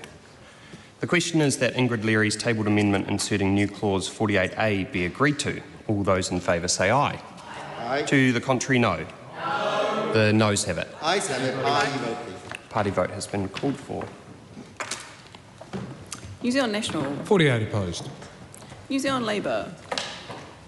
25 votes in favour. Green Party of Aotearoa, New Zealand. 10 votes in favour. Act New Zealand. 11 opposed. New Zealand First. 8 opposed. Te Pāti Māori. 4 votes in favour. Tāku Te Wheres. 1 vote in favour. Marumina Kapakingi. 1 vote in favour.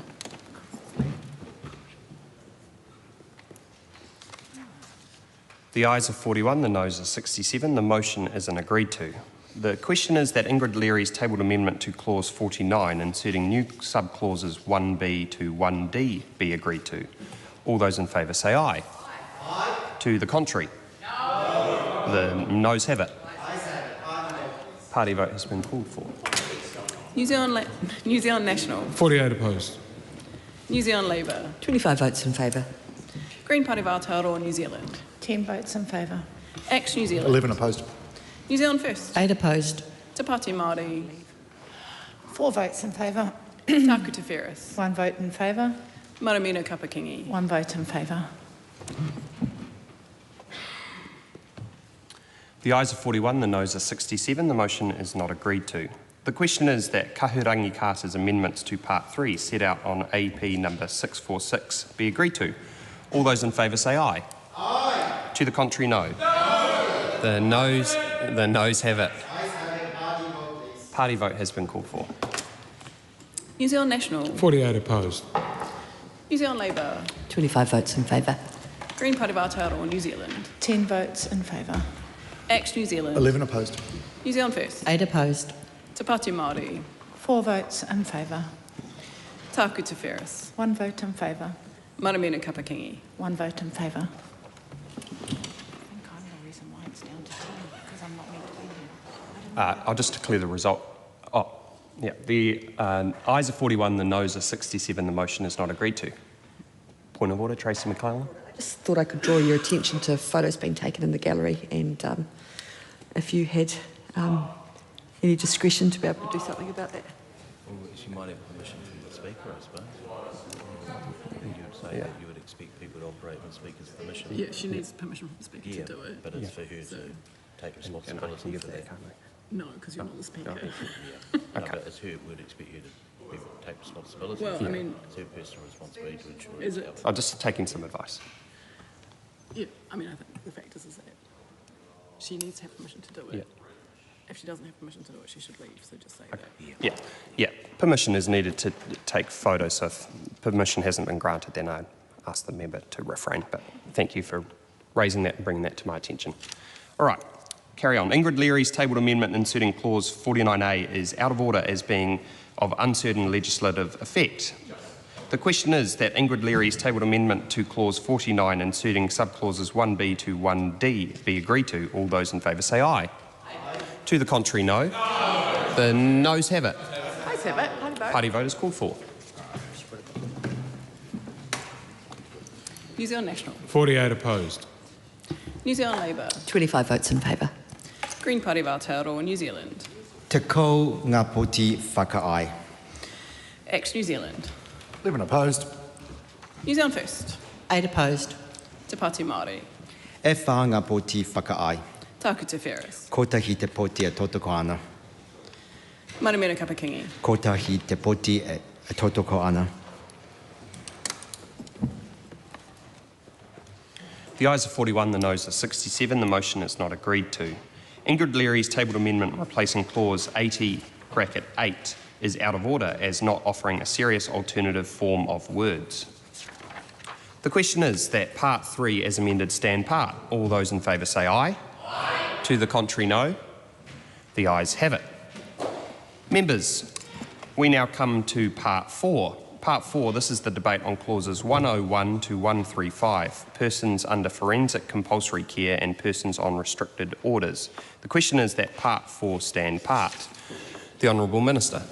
Thank you, Mr. Chair. Look, I do want to sort of slightly get ahead of the questions in this part. The reason I say that is actually when you look at this part, it is one of the most consistent parts with the current Act. Some of the most least changes, and also I would point to members that actually the new principles of the bill we are debating will now be brought into forensic care for the first time. This is, I'm sure we'll agree, when we think about our prisoners who experience psychiatric issues that need to be transferred out of corrections facilities into Forensic Health New Zealand facilities, that we want to ensure that they receive the same level of care that people going in under the Comprehensive Act. Lawrence Zunan. Thank you, Mr. Chair. I do have a few questions for part 4, and it's good to hear from the Minister that it's the most consistent, which in some ways is also the more concerning because of the development in terms of our criminal and justice system, because this part in some ways has more to do with justice as opposed to just simply purely a health portfolio or mental health portfolio element. Mr. Chair, is this a point of order? I'd just like to respond to that because before we go off, it doesn't have anything to do with justice. When a prisoner, if we use this as an example, is deemed needing psychiatric care, they come into a Health New Zealand forensic service which is covered by this legislation. So they are solely covered by this legislation. I just want to reiterate that this part is the least change from the current Act and has no significant changes. So I accept that there is an important discussion, maybe in a general debate, about how we better manage our prisoners in New Zealand, but I just want to point out the substantive of the clauses. Dr. Lawrence Zunan. Thank you, Mr. Chair. I think the Minister has jumped ahead in anticipation of what my question is going to be. My question starting with 101 in terms of notice of admission.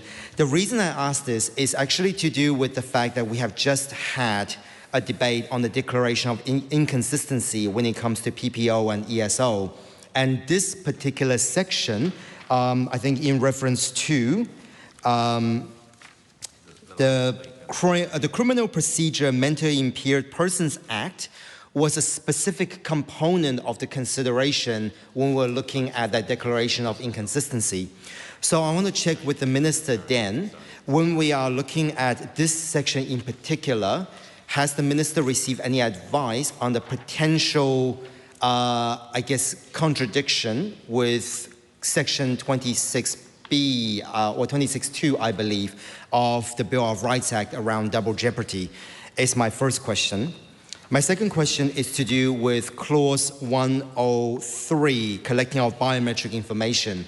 Now, the reason I'm asking questions around this is what the Minister said that this is kind of mostly consistent. Our Privacy Act has also changed quite substantially over the last couple of decades compared to 1992. So I do want to check when it comes to the collection of biometric information, for example, how is that being stored and how is that being used? I do have supplementary questions later on biometric information, but I want to check those two questions to set the premise around that. Ingrid Leary. Mr. Chair, just noting that I endorse what Lawrence Sunan has said. The reason that we need to scrutinise this part of the bill is because it is indeed the most similar to the current law, which we know is not fit for purpose. So we will have questions about that, and I'm not sure it's appropriate. I hope the Minister's not going to stand up and require me to stand down in the middle of my contribution. I want to go to clause 112.4a, which is the new provision that was advocated for by Labor members at Select Committee, which is where a person under compulsory care is to be transported, they can request from the Director of Area Mental Health a permit, him to, or her to permit to a support person for the duration of the journey. It can be a re-traumatising event for a young person, and subpart B says the request may not be unreasonably denied. And further in the provision ahead of that, there are planning and delivery elements about how that is to happen using government transport. I just want to ask the Minister, would it be, in his opinion, an unreasonable denial of that permission if the young person was not able to make the request in a timely way? I'm thinking here of situations where somebody might be told on the day that they're due to move that they need to be transferred to another facility, and they simply don't have time either to make the request or for that response to be received. Would that be considered an unreasonable denial of that new right for that young person? Thank you, Mr. Chair. There's a question by the member Lawrence Unan about the bill. It was independently vetted against the Bill of Rights and found to be consistent. Dr. Lawrence Unan. Thank you, Mr. Chair. And I'm still just signaling to the Chair that I'm waiting for the questions around biometric information and how they are going to be used and stored against our privacy, the new privacy principles. Again, I'm not seeing in this particular section that privacy is even mentioned, which is deeply concerning. I think the second question is, for example, with that, and again, this is something we're seeing quite recently and in some of the justice-related portfolios around the use of and also immigration-related materials around the use of biometric information. Can I check, is this being stored within the agency, and are the agencies compelled to share such information with, for example, because we've seen that with immigration, are they compelled to share that information with Five Eye partners? Dr. Tracy McCallum. Thank you. And thank you, Minister. I just want to reiterate a couple of quick points, and that is when we have debated this bill in second reading before entering into this committee stage, everybody noted that the current legislation is simply not fit for purpose. And so I also want to lend my voice to the fact that when we get to part 4, which is what we're on now, and we can see and then have that confirmed via the Minister's opening remarks that this is essentially unchanged, it does raise legitimate questions that should be ventilated in this process now as to why the Minister feels as if throughout policy development, throughout all other aspects of making changes to this legislation, that the forensic part of the operation of the Mental Health Act was deemed to be pretty much fit for purpose, just needs a little bit of an update of language.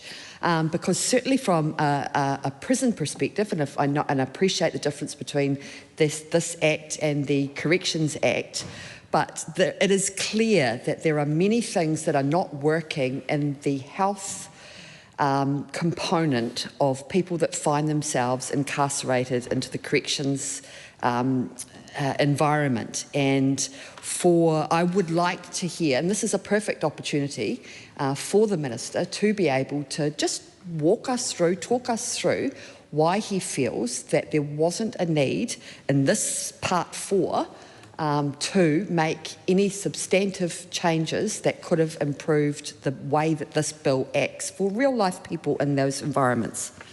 Thank you, Mr. Chair. Well, that's because, as we've reaffirmed multiple times during this debate, the bill had full public consultation before it was brought into the House.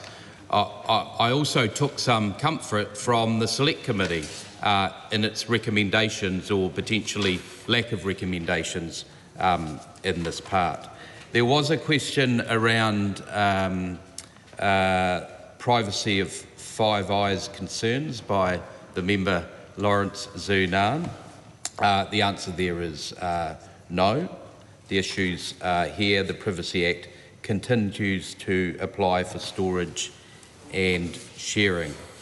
There was a question around collection of information, and the information that is collected, the biometric information is collected in accordance with the regulations as well. Mr. Chair, the Minister has mentioned full consultation. Can he confirm then that that patients held under forensic legislation or in prison setting, mental health settings, were consulted as part of the drafting of this bill? I can only reaffirm, and that was the advice, because of course, as we know, the full public consultation happened under that member's last government. Dr. Lawrence Zunan. Thank you, Mr. Chair, and thank you for that response, Minister, around the information privacy principles, IPP. But just to check that one of the directives that the Privacy Commissioner has submitted around that is to do with the fact that our IPP actually, in some ways, doesn't cover when it comes to sharing of information, both individually but also in terms of a collective or bulk. So I do wonder if the Minister could just confirm with me, not just simply that this is something that has been checked through, but the fact that the Minister or the officials has had a conversation with the Privacy Commissioner about this particular area. I think that will relieve a lot of our concerns as well. I do want to move on, Mr. Chair, I do want to move on to clause 106 in terms of the detained person in need of care. And this goes back to one of my earlier questions around PPO and PPO and EPO. Because in here, when you're looking at it specifically, when you're a person who's detained in prison or in a residence established under PPO, the Public Protection Orders Act, I just want to check with the Minister on what then would be the process of transferring someone from a PPO into forensic, I would guess, what is it called? Person under forensic compulsory care status. And if the Minister wouldn't mind just saying how many of those currently are in the system.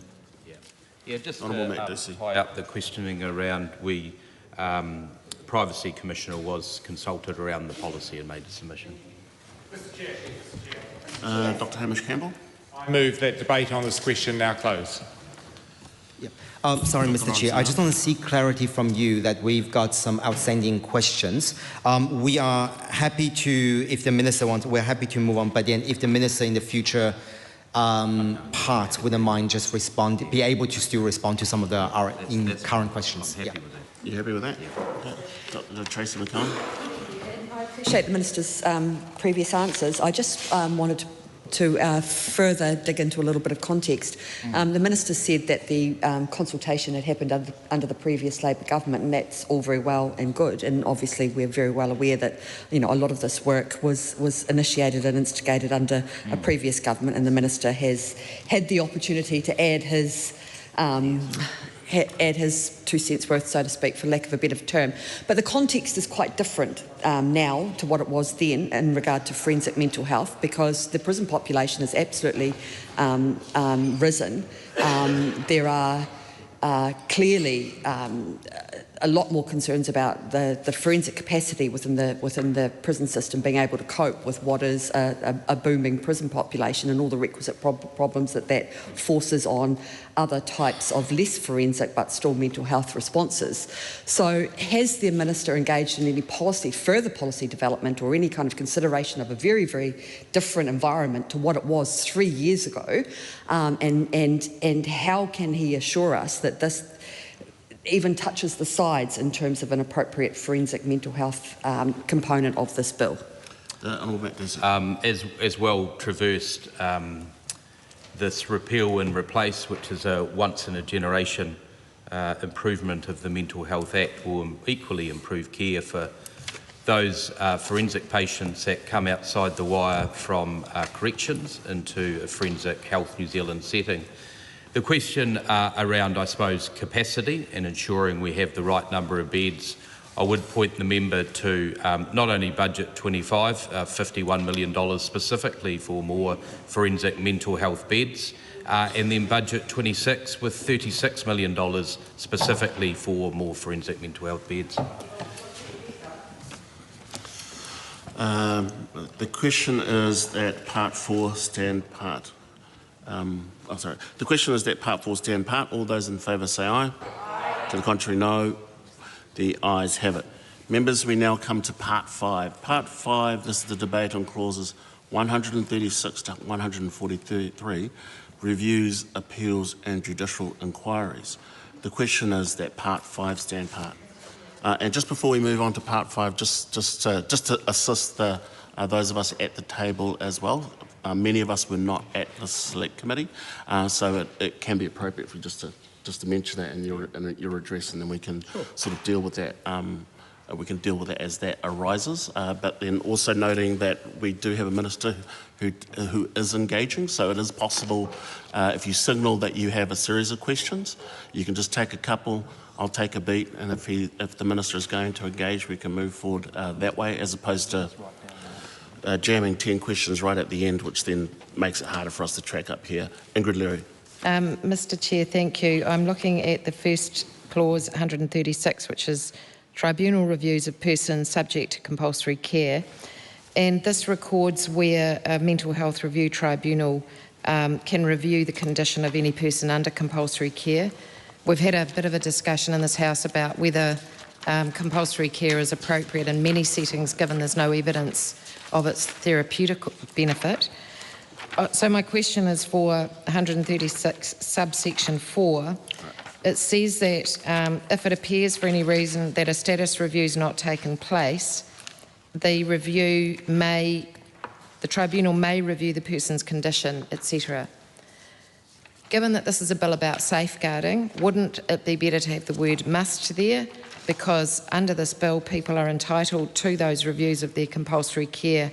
What are the circumstances in which it would be ethical to not actually require that to occur, given all the direction of travel in this bill about safeguarding of tangata whaiora? A similar question on clause 140 with the application to revoke appointment of a nominated person. We've got a perceived safeguard there where a mental health review tribunal, if it considers an appointment is not in the best interests of the person under compulsory care, or they're unwilling to participate, or the appointment could have been obtained by some weird reason, that the tribunal may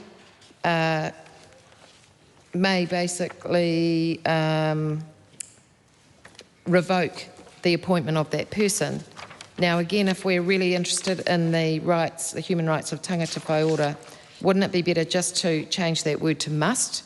The fact that there are reasonable grounds and that it's not in the best interests, and they have reason to believe that, they consider that, which means they have decided and landed on that view, it would be untenable from a human rights perspective to then enable the Mental Health Review Tribunal the ability to overlook that. And tangata whaiora are sick of being overlooked. These are the very operational details of this bill which would make sure that wouldn't happen. Dr. Luxon. I do have a couple of questions for this section as well, noting that while it's a smaller section, this is sort of one of the accountability measures and mechanisms that we have in this entire bill. I understand, I want to start by looking at clause 136.3. This is on page 93. I understand in general when you apply to a tribunal, but I think this is quite an interesting clause where a mental health review tribunal may at any time of its own motion review the conditions of any person under compulsory care. We've only seen a few of those instances in a tribunal or in a court setting. I do want to check with the minister what then would the criteria be or the circumstances that would encourage the tribunal to review in its own accord, being my first question.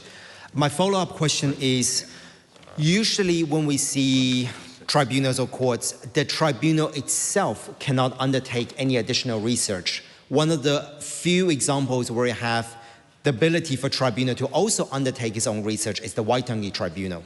Can I check with the minister if the Mental Health Review Tribunal is able to, in its own motion, review the conditions, it also implies that the Mental Health Review Tribunal can also undertake its own findings when it comes to it, rather than just simply based on the submission or the application that they're hearing. So those are my two questions to start with.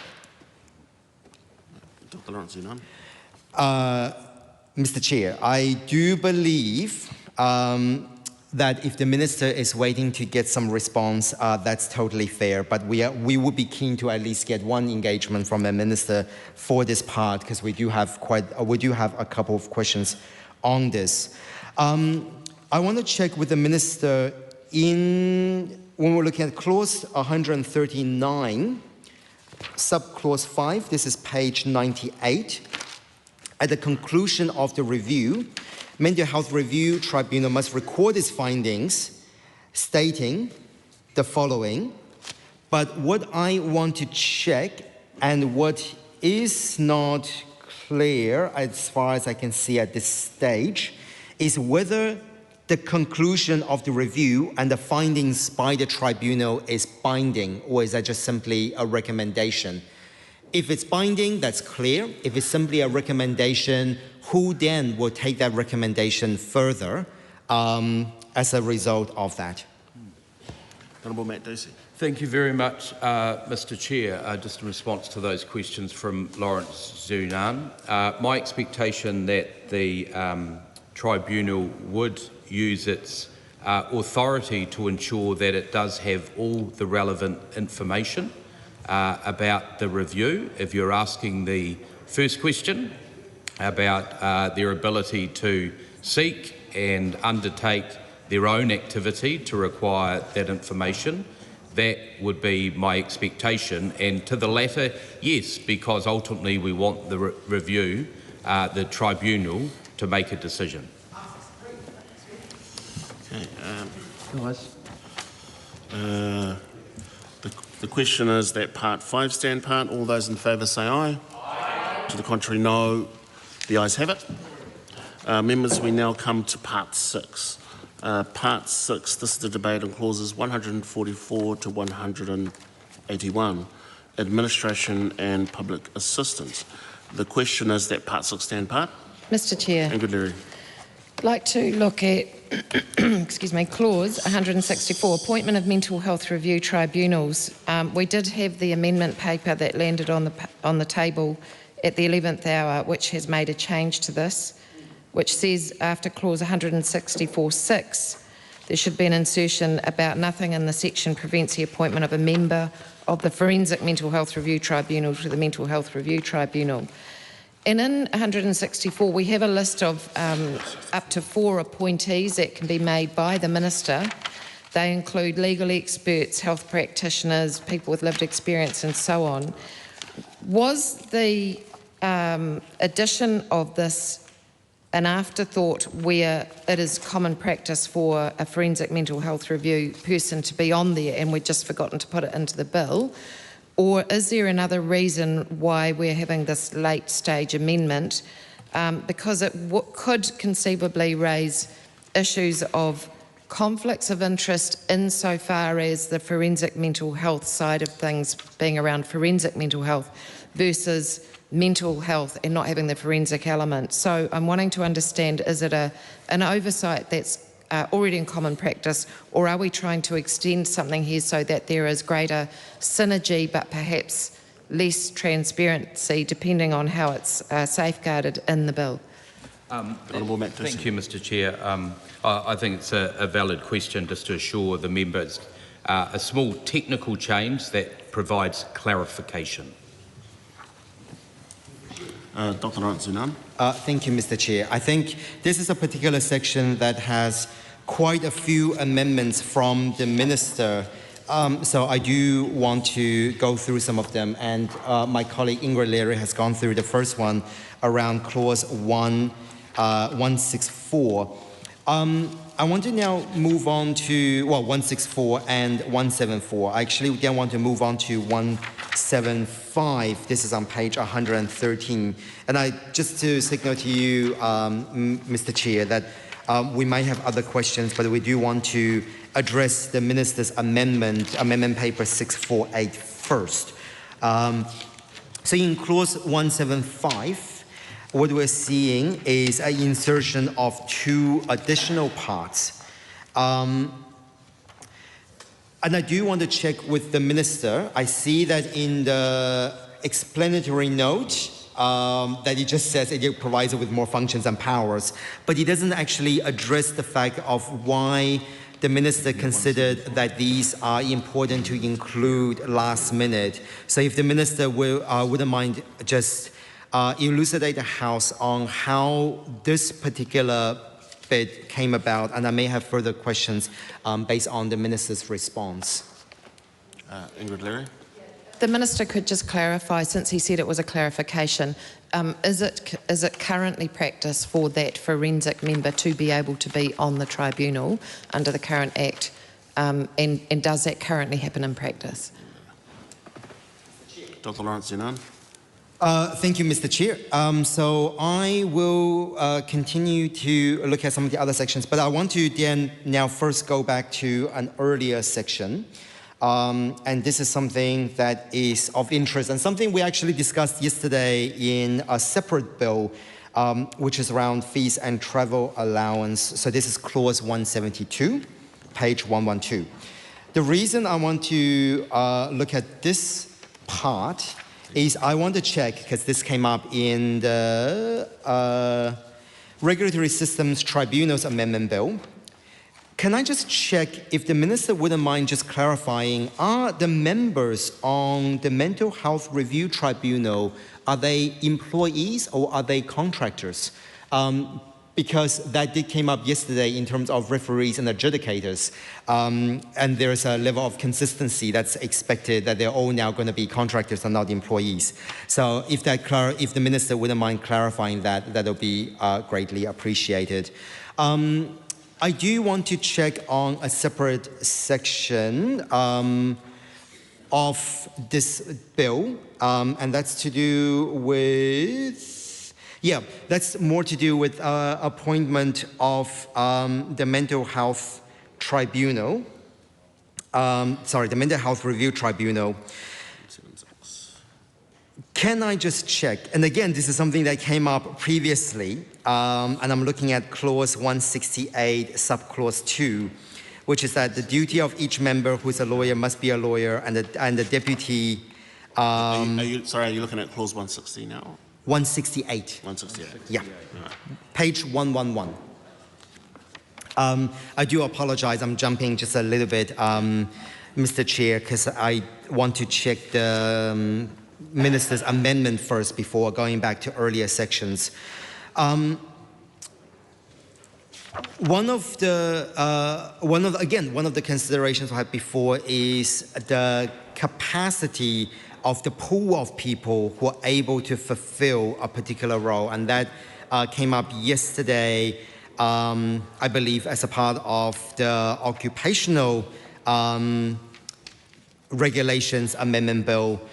Can I just check with the criteria that has been listed in 168 regarding deputies of members, and also in terms of the criteria for members in general, the appointment, whether the minister is confident that they are able to have the people who are able to fulfill all of those roles, and particularly the role of, I'm assuming that the tribunal will have a lead or a chair of some sort. Yeah. So the answer is yes, I am confident. The question around the types of role being advised independent statutory officers. Response to the member Ingrid Leary's around is this current practice, as she will know, the Forensic Patient Review Tribunal is new, so no current practice. Thank you. I'd like to turn to clause 181 around police assistance. And this is a clause that lays out the powers that police have when they're attending an event and need to use powers of restraint, I guess. And it's really a policy question, Minister, a policy and resourcing question about how you see this working, given the direction of travel towards mental health response teams, which we applaud, and whether this, how this is going to work in effect, because we are hearing lots of reports of police not attending situations and mental health workers having to put themselves in harm's way sometimes to take people to hospital.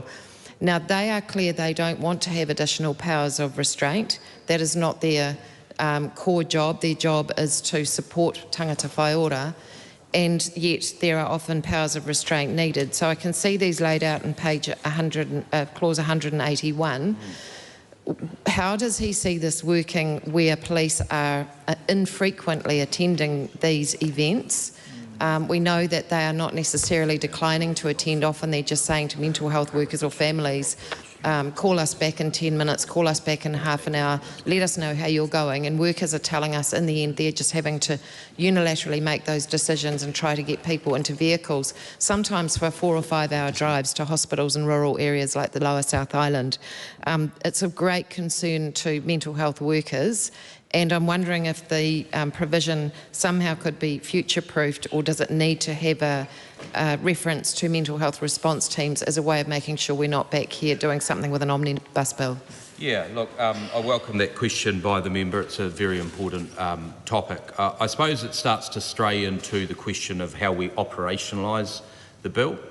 Something I've been very clear about with the Police Mental Health Change Programme is that between Health New Zealand and New Zealand Police, they have new operating procedures. My expectation with this legislation that it would inform those new operating procedures, because until there is a surety that any changes between police and health can happen safely with new operating procedures, then they are not greenlit.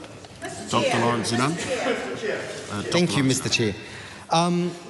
I also have questions around clause 181 in terms of police assistance, and I'm just noticing that this section does make a lot of references to other parts, and so I was hoping to wait until this section before I discuss this. One of the areas I'm not seeing in terms of police assistance is actually around section 89. Now, I understand that there's a lot of other sections here, and just to refresh the memory of the chair and also the minister, section 89 is around... so are you still on 181? I am on 181, okay. But it refers to how then, are there any expectations with police assistance when it comes to leave for persons subject to the hospital care? So this is where a person is able to may grant the person under compulsory leave of absence from the hospital for a period specified. But what I'm not seeing in both that section, but also in this section, is the fact that what happens when that person who's leaving will require police assistance. Because unless I got it wrong, my understanding is it's about a person who has leave from compulsory care going into the communities, potentially for weddings, funerals, tangies, etc., with the care plan that everything that's all considered. But also in those kind of circumstances, in neither of these two sections, I see a cross-referencing on awareness or an awareness to the police in case something that does happen. So I just want to check with the Minister on whether that is a baseline expectation already, that the police may be assisting in the event of a leave, or whether that is actually not required as part of the care plan.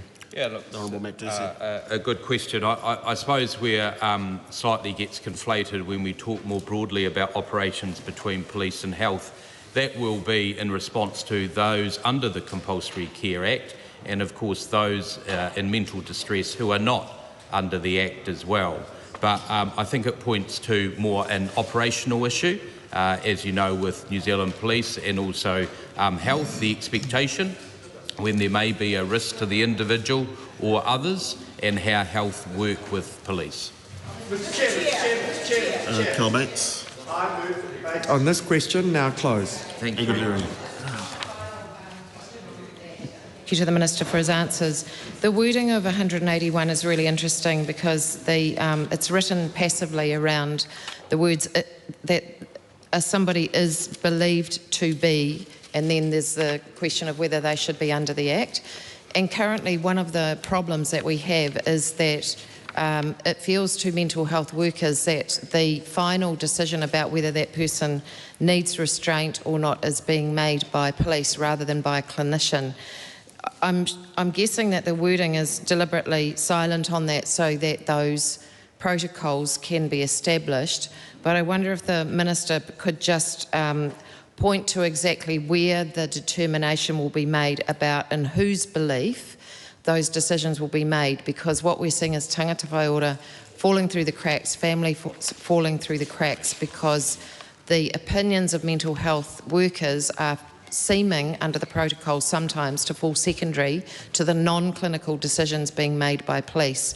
So whose belief and on which protocol can that be put very clearly so that there is certainty for families and for tangata whaiora and mental health workers about who makes that decision? Yeah, important question. Thanks, Mr. Chair, and that's why it's important in this bill that there is clear criteria and principles under compulsory care, and also the process of not only first but second assessment. Mr. Chair. Susan May. I move that debate on this question now close.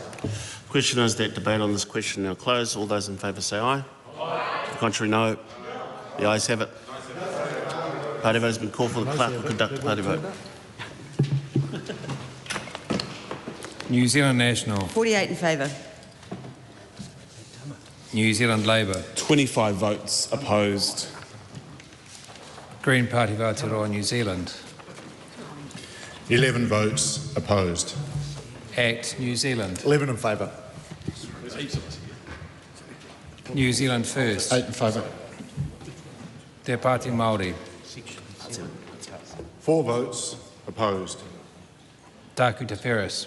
1 vote opposed. Maria Meno Kapakingi. 1 vote opposed.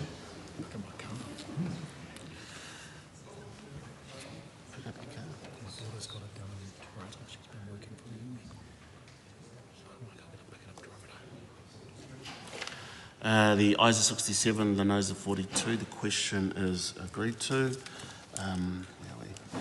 The question is that the Minister's amendments to Part 6 set out on amendment paper number 648 be agreed to. All those in favour say aye. Aye. To the contrary, no.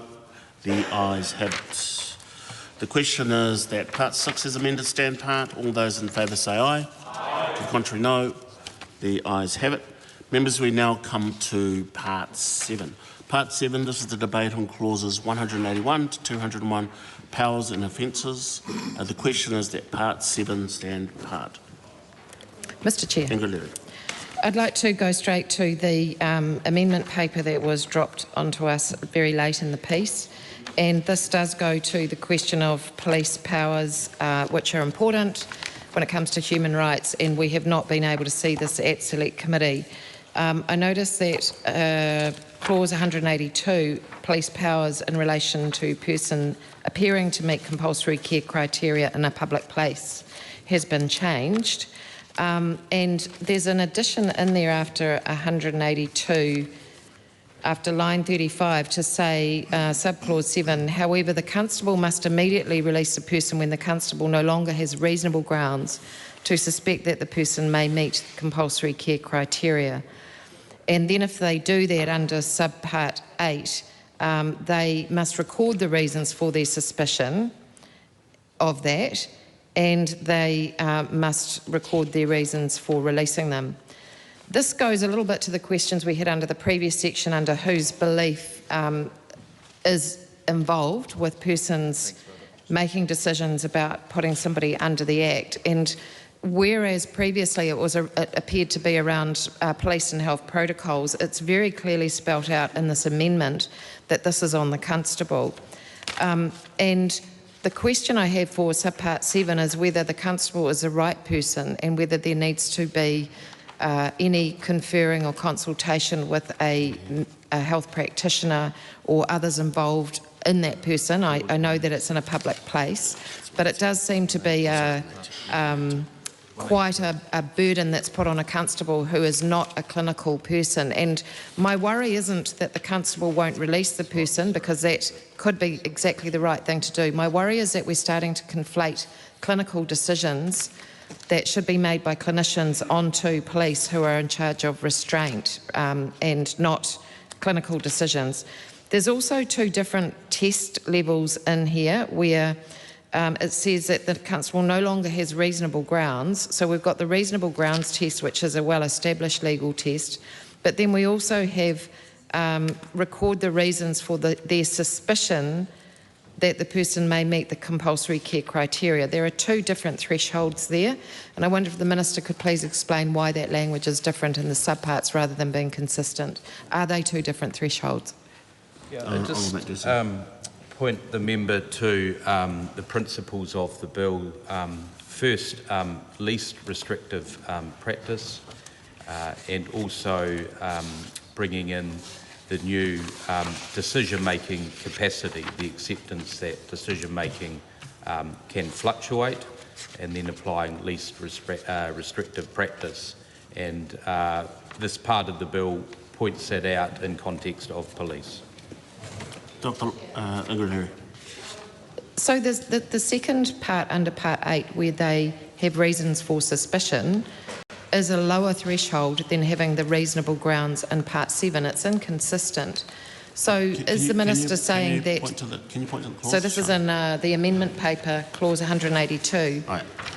Is it a lower threshold for suspecting that the person may meet the compulsory criteria? And then is it a higher threshold being required in order for them to be released?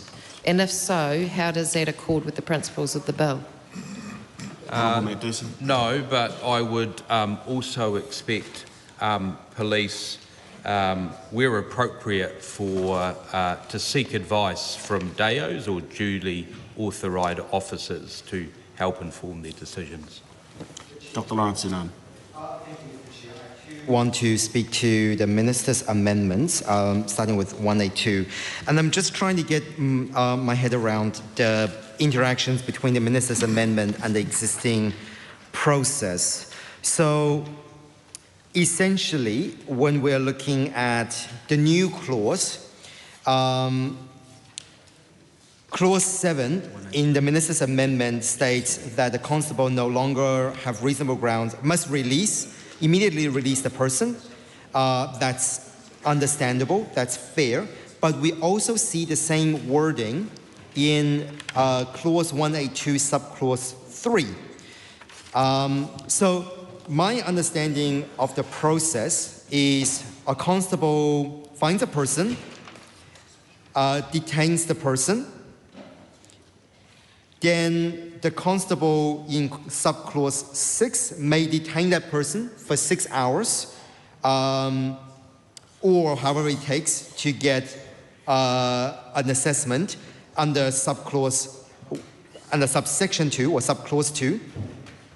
Then the medical health practitioner examines the person, and then the medical practitioner then determines if the person does not meet the criteria, the person must be released under subclause 3. And then subclause 7 is the person must be released. So can I just check, why does it need to mention that the person is released twice? I guess once by the medical health practitioner, but then that's also in a passive voice. The other one is by the constable. So I'm just trying to get a sense of why we need to do that twice. What is missing in the interpretation between the two? And my final question for clause 182 is around subclause 6, which is why has 6 hours been the kind of the default selected for this part? Is that based on existing data of how long roughly with the average or the maximum it would take for the actions to be carried out, i.e. get access to some consultation or etc. from either an authorized person or a medical health practitioner, mental health practitioner? Thank you, Mr. Chair, and I say respectfully to that member, I do enjoy sometimes his questioning when he poses the question and then goes through and actually follows through by answering the question as well, which I'm not saying that flippantly, and I think it actually helps the debate of the House, and it's better for clarification. And I think he's quite rightly identified the two different parts, because one refers to police and one refers specifically to the practitioner. For clarity, that would only capture a situation where a mental health practitioner is authorised under the bill to restrain or hold on to somebody. We're not now conferring those powers of restraint by somehow having 2 release points. Yes, thank you. Thank you. Mr. Chair, I have a question on section 184, which is, 184, the power to sedate a person when sedation is urgently required. I just wonder if it would be helpful to have an amendment. I haven't drafted it up, but the wording would be very simple, where under subsection 5 we could add the words, and police may not unreasonably withhold that assistance. Now, we've seen that wording previously when a young person has asked the Director General for assistance to be transported and they want somebody to come with them, and the Director General cannot unreasonably withhold that. This addition of these words would basically resolve the problem that we're seeing at the moment, where mental health practitioners are turning up to events that can endanger themselves. Just checking you're on 184? 184 subpart 5. 184 subpart 5, right. Where mental health practitioners can turn up to events, they've been called by families, it's high anxiety for everybody. They are aware they need to administer a sedative drug to be able to transport somebody probably to a secure unit, and they've called police, and time again police are saying, we're not at the end of the event yet, can you keep talking to them, can you keep trying to get them to come? And as I've said in my last contribution, it often leaves them with the distressing decision to travel unaccompanied in a very potentially volatile or dangerous situation without police assistance. Changing these words under subsection 5 just to have police may not unreasonably withhold that assistance means that there's an expectation that police will turn up where a clinician has decided that a sedative drug is needed, but also it gives police the out that it's not unreasonably withheld. So if there was something else that was occupying their time and they were all tied up, they could actually use that, and there should probably be a recording of that decision. This would be incredibly helpful, because this status that we're currently hearing from the front line of police not making a decision one way or other to turn up, this would clearly require them to do so where they can, or to be explicit where they can't, and that would give mental health workers more choices in situations where things can escalate really rapidly, and currently they're feeling very vulnerable. Mr Chair, Honourable Macdonald. I'd like to thank that member for that proposal of an amendment. It's one that I would not support. I'd reinforce within that clause in subpart by having the requirement, then that would be the expectation that would then be operationalised between Police and Health New Zealand in their new joint working procedures.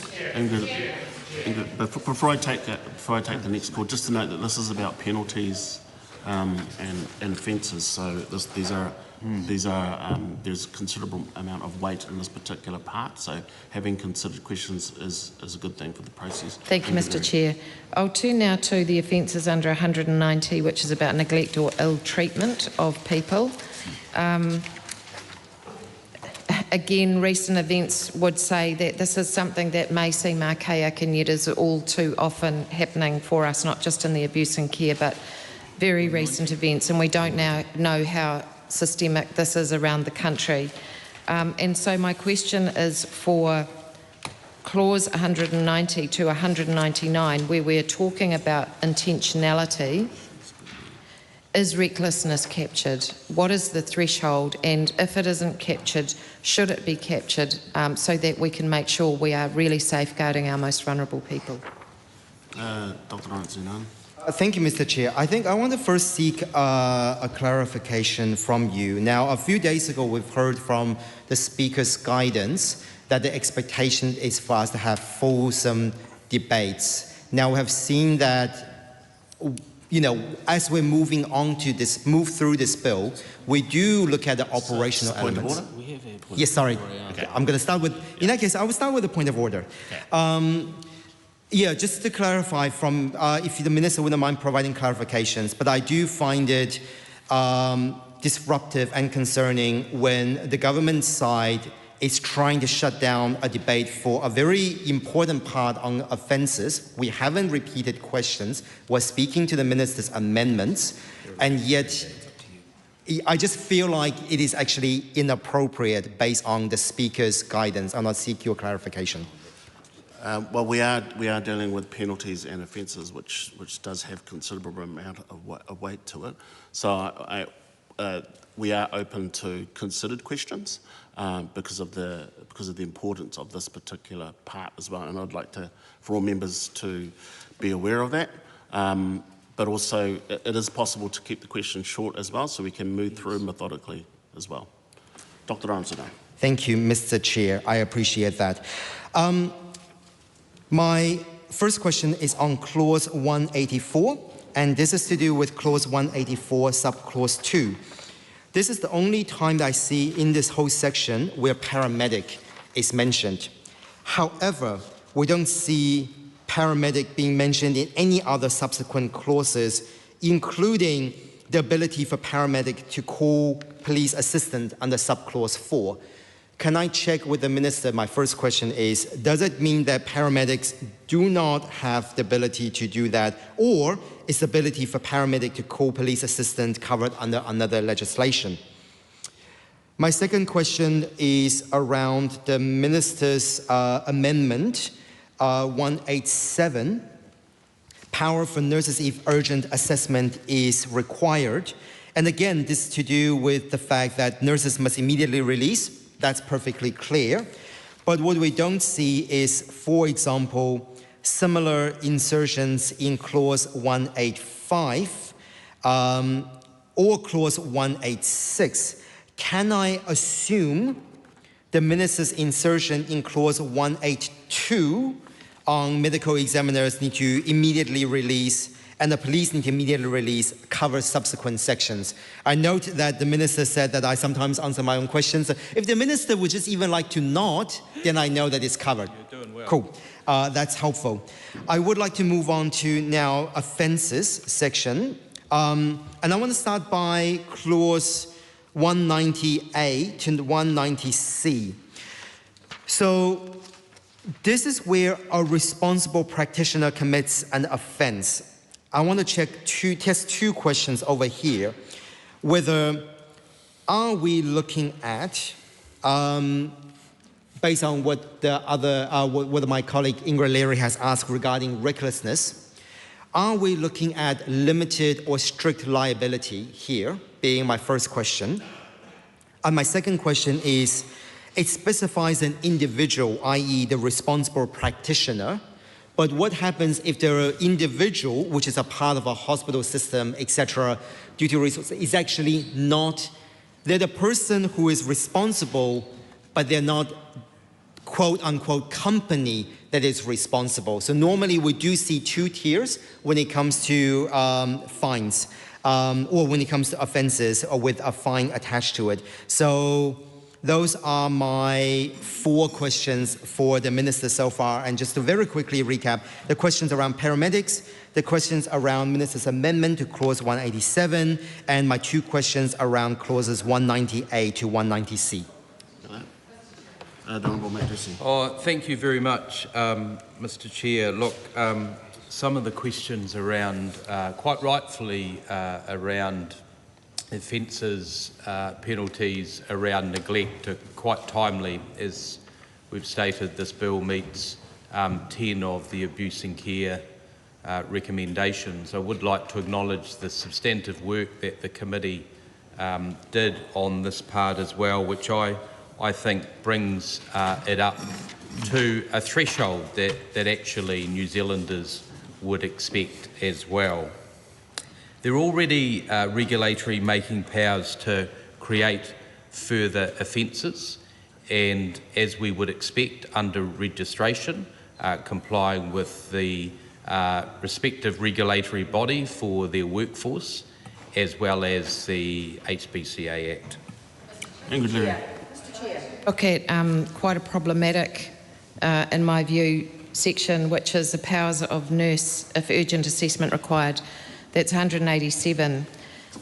Because what this does is it has some pretty sweeping powers that nurses can apply and also are expected to apply, and there's problems around both of those in situations that are probably evolving very quickly, I imagine. So it's when someone's been brought to a hospital and the nurse is having to assess whether they should be under the Act.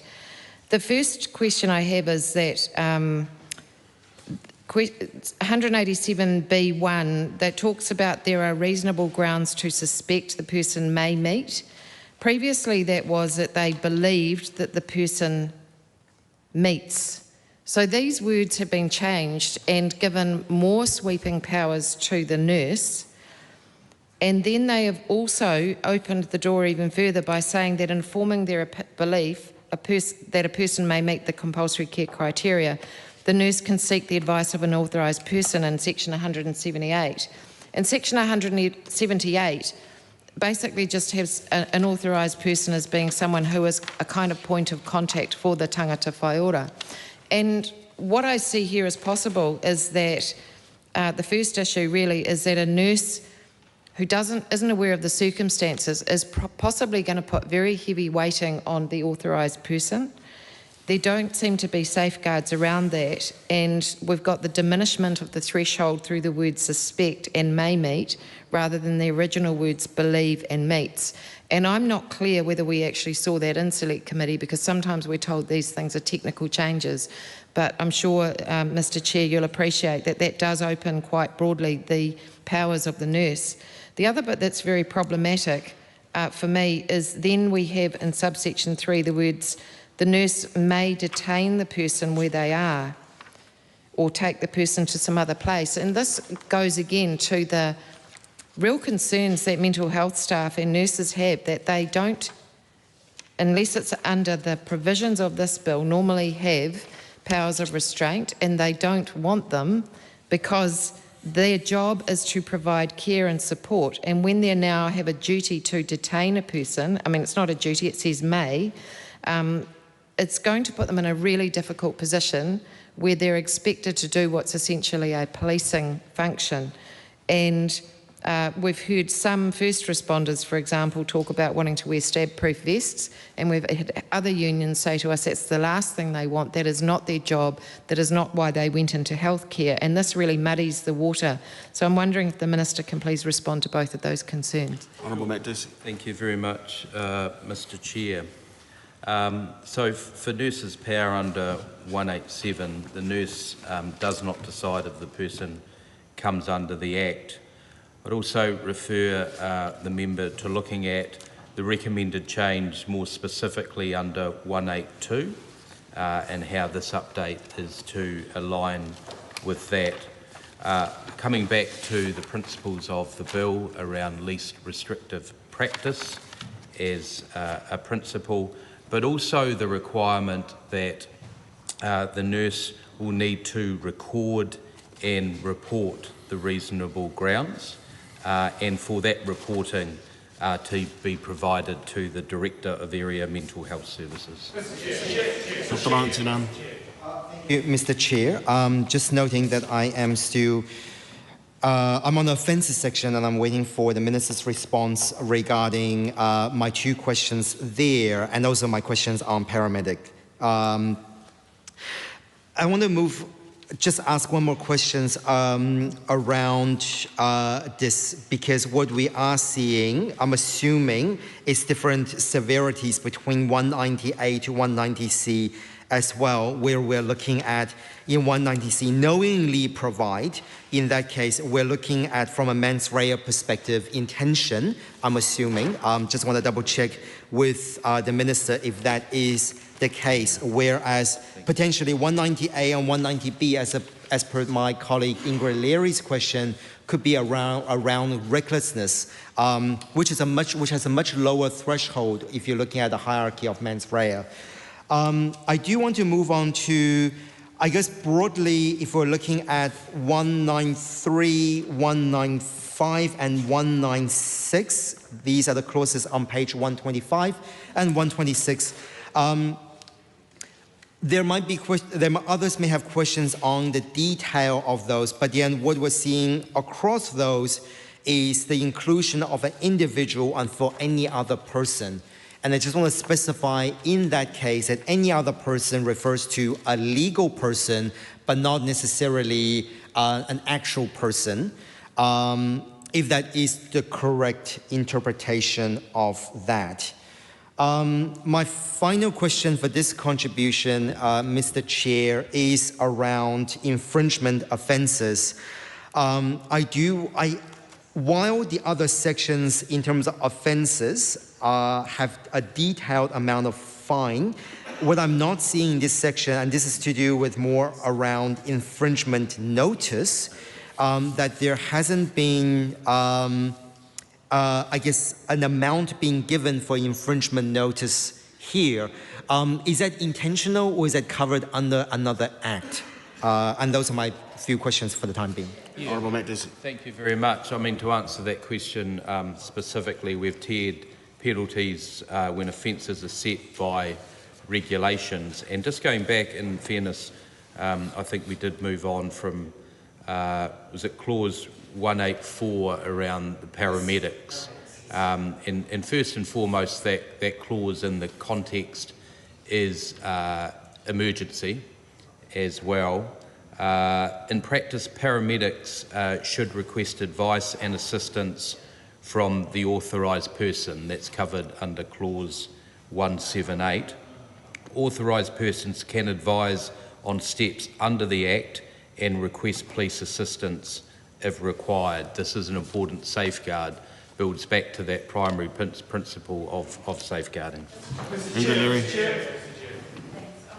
Troubled by the Minister's answer to my question on 187 and what this means for nurses, because as I understand the section, it means a person comes to hospital, they're not under the Act, they might be agitated, someone thinks they should be under the Act, and they approach a nurse, and if that nurse, if he or she has grounds to suspect that they may meet the criteria, then and they can confer with somebody else who is not a clinician and they form that opinion, there's two really problematic bits. One is that the nurse must arrange for a mental health practitioner to examine the person. So that's a duty that they have to do. And I get that that could be in the interests of the tangata whaiora.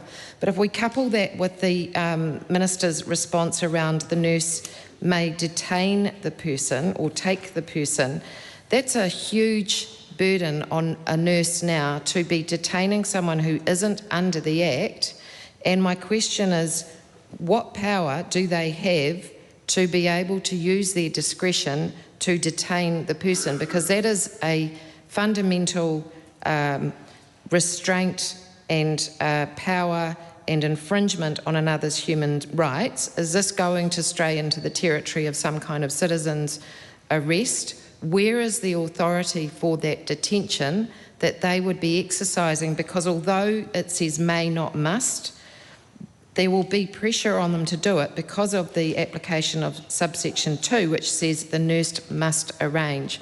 So the last thing what they're wanting to do is see the person leave the vicinity of their room or their hospital, and yet they now have to detain that person probably from an ethical perspective or to be able to meet the obligations of subsection 2, and without the previous amendment that I suggested about the police being present unless not reasonably being able to be there, what kind of burden, work burden does this put on nursing staff, and does it make their job more unsafe?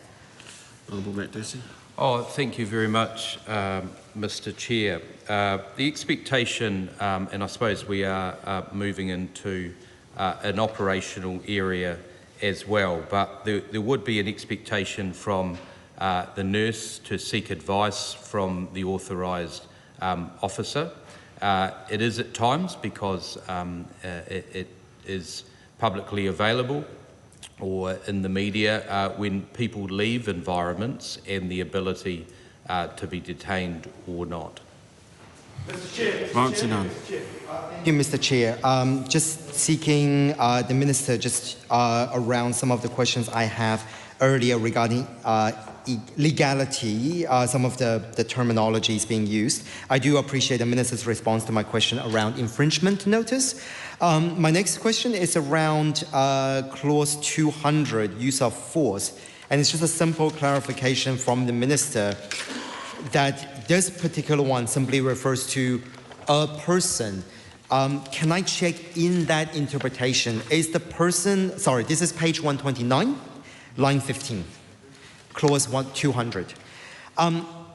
In that case, is a person have to be any of the named ones we had before, a nurse, a police, authorized person, licensed, medical or mental health practitioner, etc., or can it be a person of the public?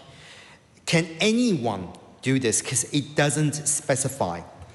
So that's actually just my clarification for this section specifically. Clause 195, false or misleading records. And if this is captured somewhere else in the bill, it would be really useful to know it. Apologies, I haven't found it. But we had a situation in Dunedin where there were abuse and care records that were knowingly destroyed. As I read the bill and 195, I can see that there are fines for changing information or recording information misleadingly. I don't see a fine for destroying the information belonging to people that may have been captured under the bill, and that has been absolutely devastating for abuse and care people down in our way who found the process of applying for redress and going through the apology system and all of that incredibly difficult because they couldn't access their own personal information. Somebody had destroyed it on the basis of bad legal advice, and there was some fallout about that. But I think it's incredibly important that we do ensure that destruction of records is explicitly mentioned. As I say, I apologise if I have missed it, but from my reading of the bill, it doesn't seem to be explicit. Yeah, I think that's a fair question. We did traverse it slightly earlier in a different context, but the Act allows through regulations new definitions. Dr. Lawrence. Thank you, Mr. Chair. Just to seek your point of order, Mr. Chair. Point of order, Dr. Thank you, Mr. Chair. Just to seek your guidance, and this may cover later sections, that I'm quite happy with where we're landing on part 7, but noting there are some outstanding questions. Yep. And I know the officials are also working incredibly hard, and we very much appreciate the time we spent here. If it's okay with you, Mr. Chair, for the Minister to answer my questions in a subsequent section, that's all. Just to respond to the point of order, the Minister has indicated, because the information is still coming, that those questions will be addressed possibly in part 8, if that's okay with the... Let's move to part 8, Is that all right? You got another question? You got one under part 7 still? Yes, part 7, just based on what the Minister said about putting destruction of records into regulation, just ask the Minister if he'd consider an amendment to make it a legislative matter, not a regulatory matter. It is of great importance, and if changing records can be in the legislation, I would imagine for consistency that destroying records should also be in legislation, not regulation. I think the Honourable Matt Deasy is going to respond. Yeah, no, I wouldn't support that, but I'm happy with the new regulatory powers. Mr. Chair. I think I'm going to put the question. Is that all right? Okay. The question is that the Minister's amendment to Part 7 set out on amendment paper number 648 be agreed to. All those in favour say aye. All those in favour say aye. Wakey people. To the contrary, no. The ayes have it. The question is that Part 7 is amended to stand part. All those in favour say aye. To the contrary, no. The ayes have it. Members, we now come to Part 8. Part 8, this is the debate on clauses 202 to 221, secondary legislation and miscellaneous provisions, and Schedule 2. The question is that Part 8 stand part. Mr. Chair. Thank you, Mr. Chair. I've been waiting 7 parts for this particular part because regulations are my favourite. I want to start by looking at the regulations that are expected in clause 212, noting that I believe, oh no, not for this particular bit. I just want to check that some of these, particularly when looking at C, A, and D, B, to do with prescribing fines and etc. And particularly when you're looking at this whole area which has listed, I'm wondering whether how those regulations will manifest. And I want to focus on one particular part of it, which is clause EB, which is prescribing infringement offences for breaching the regulations and prescribing infringement fees for those offences. Again, this is something that I kind of alluded to at the very beginning. Are those infringement notices, or are those have to be offences upon like a conviction, etc.? Because the infringement fee is not very clear on whether it's a notice or is an infringement or upon conviction. Because I believe I mentioned in a previous act that the LDEC guidelines around infringement notice should be no more than 1,000. So 5,000 is quite high. So I just want to check with the Minister on on the Minister's thoughts on that. I do want to check one thing before I forget, and this is to do with clause 204 in terms of Director General may make guidelines and standards on the fact that very early on in a previous debate, in one of the previous parts, the Minister alluded to the fact that conversations around seclusion will be done as a part of guideline by the Director General, and I made a note to discuss in clause 204 here that there is actually nothing in clause 204 specifically on seclusion.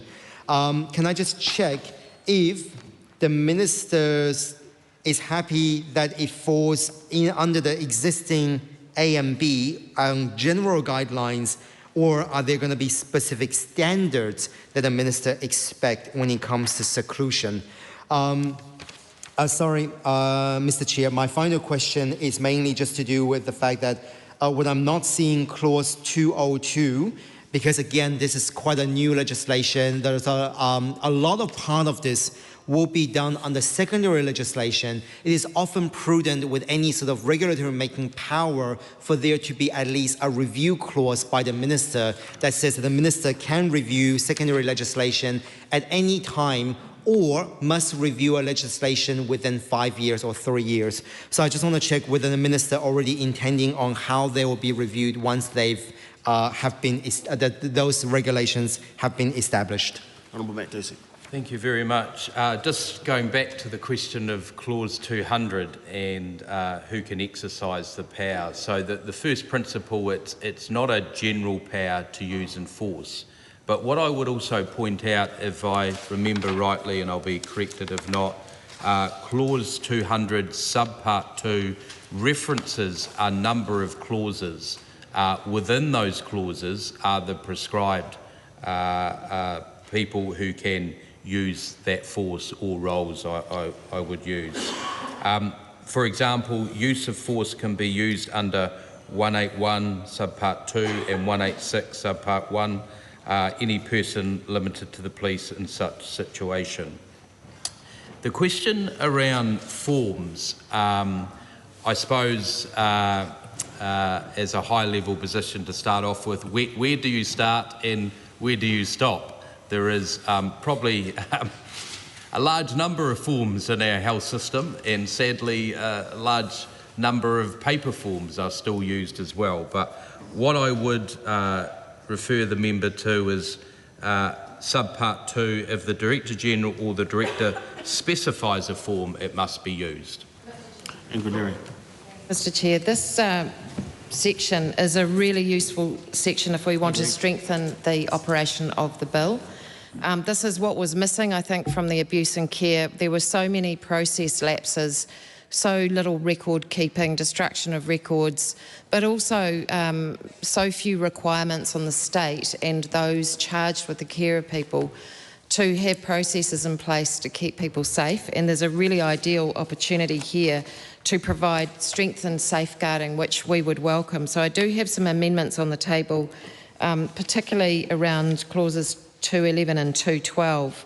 211 talks pretty vaguely about an annual report on the implementation of the Act.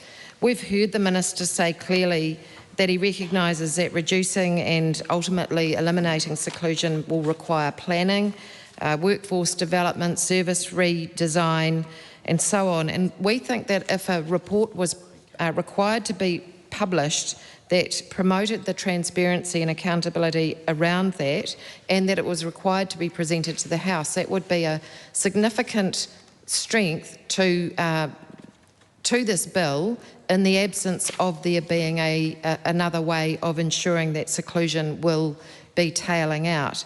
So the wording of my amendment would be quite specific, including an implementation plan for the elimination of seclusion. It would need to talk about the actions to reduce and eliminate the use of seclusion, workforce development and training, service and infrastructure requirements, measures to monitor and report on progress to eliminating seclusion and expected timeframes, and it would need to be presented to this House.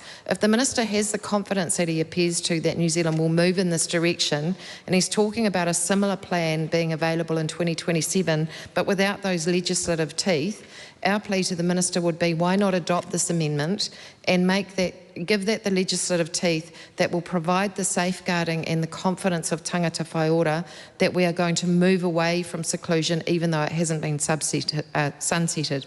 I've got a further amendment to speak to after this, Mr Can I Chair. suggest to the member she goes through her amendments to make sure they're all covered, because I'd hate to close off until she'd finished her amendments. That might give the Minister a chance to go back. Same thing, can I suggest the same thing, Mr Zunan? Thank you. The second one would be in 211D, which would be that within 12 months of the commencement of the Act, the Director General would have to issue national workforce capability standards, and that would be around ensuring that the workforce are trained in trauma-informed care, supported decision-making, de-escalation and alternatives to seclusion, cultural safety, including Te Tiriti o Waitangi and Tikanga Māori, and disability, accessibility and neurodiversity affirming practice, and that the Director General would review the standards at least every 3 years, and that Health New Zealand would take reasonable steps to maintain and implement compliance. This is kind of the devil in the detail that's missing from the bill. This is the stuff that we need to do to get the culture shift, and we've heard in the House that with that culture shift and with the additional resourcing and training, that those changes can happen. So having this reporting requirement would be a way of making that happen, sir.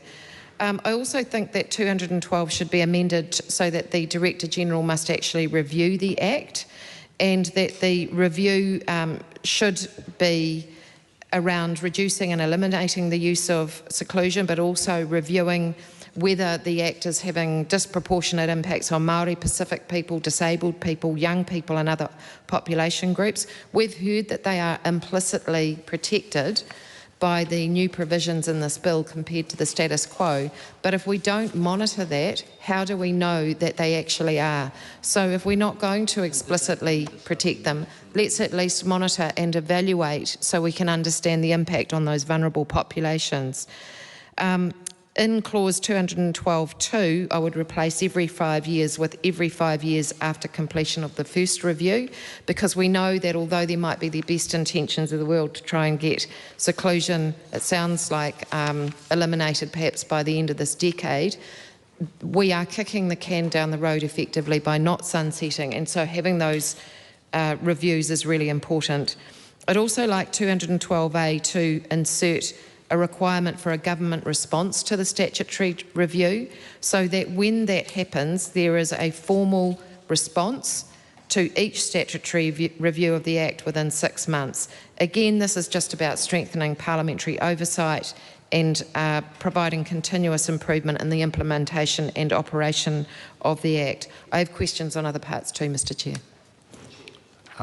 Lawrence Janan. Thank you, Mr. Chair. And also, I do want to thank the Minister for responding to my previous questions.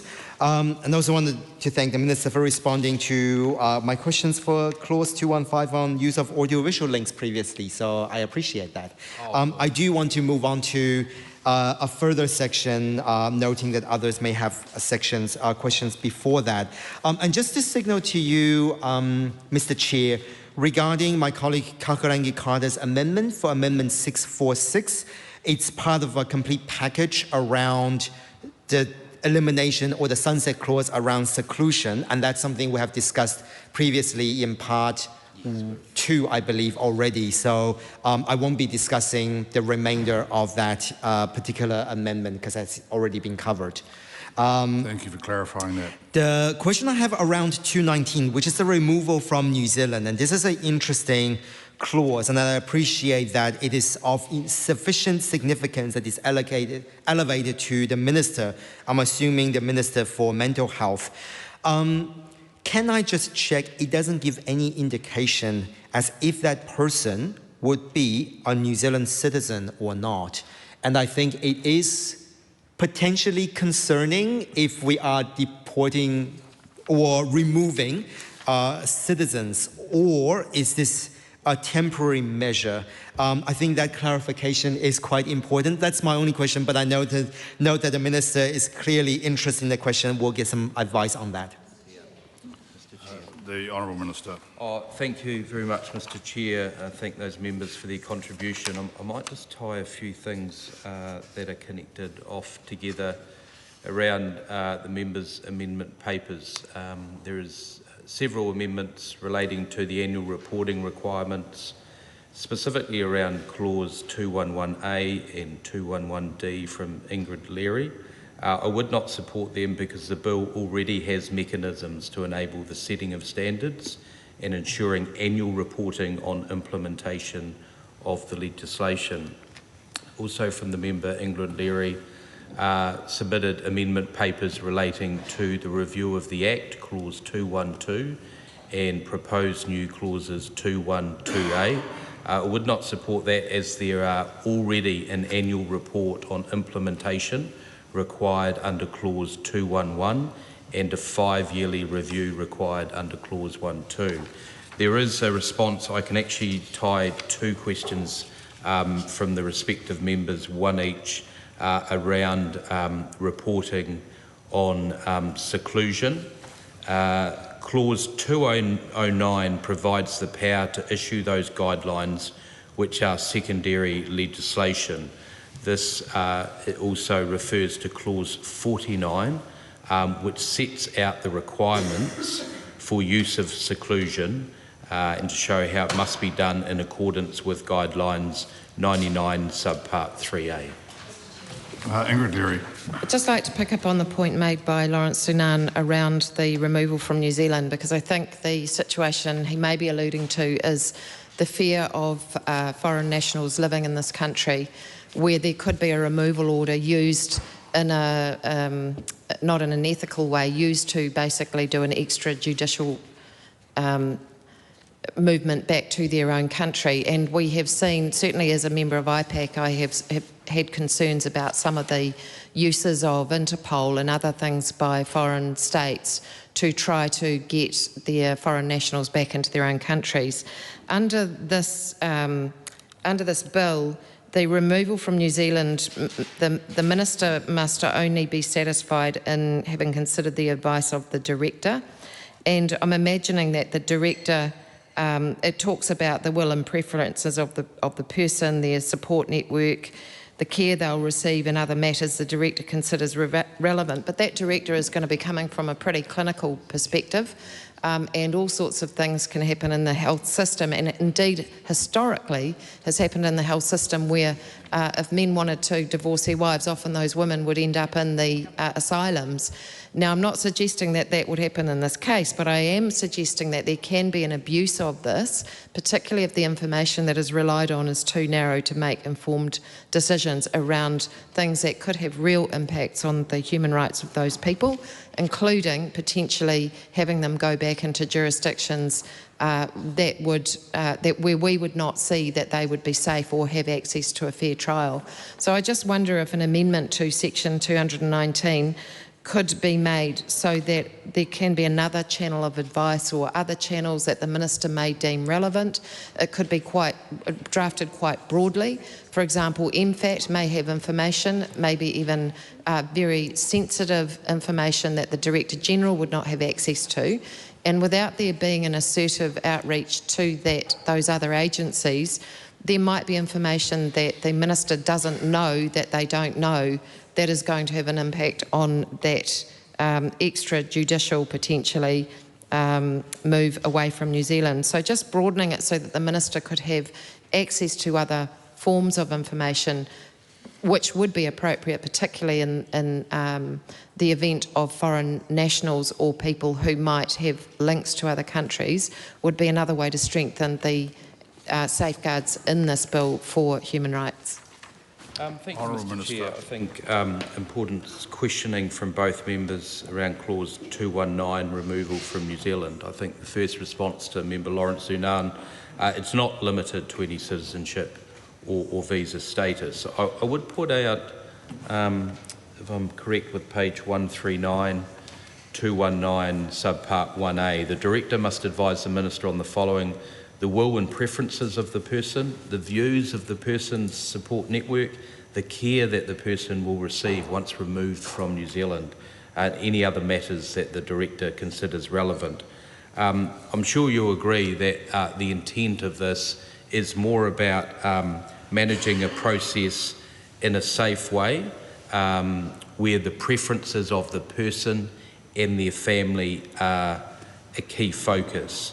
The provision has been used to enable people to return to their home countries to receive care, which I think is very important, in their own culture and closer to family. Mr. Chair, that is helpful, and I think the important part, and the Minister mentioned this before regarding putting it back to the principles of this Act, but if it's not limited to citizenship, I think it does run into a very interesting but worth mentioning constitution thing, which is the removal of New Zealand citizens, and the conversation that while there are New Zealand citizens, my understanding is they might be a citizen but may not have the required support network even for them to get the best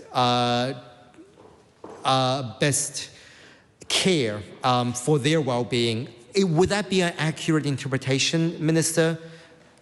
Look, I understand the member's concerns, and that's what we're doing here, but I genuinely would point to Clause 219, Subpart 1A, which I think addresses the member's concerns. Hamish Campbell.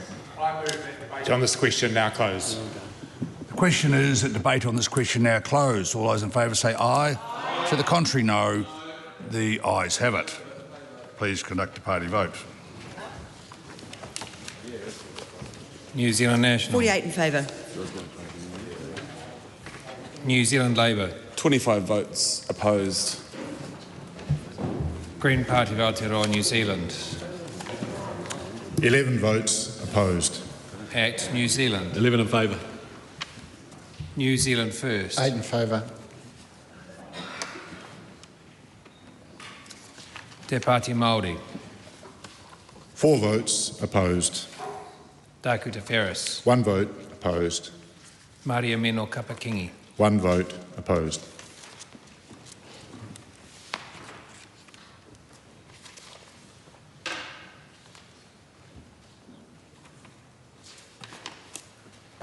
The ayes are 67, the noes are 42. The question is agreed. The question is that the Minister's amendments to Part 8 set out on AP number 648 be agreed to. All those in favour say aye. Aye. To the contrary, no.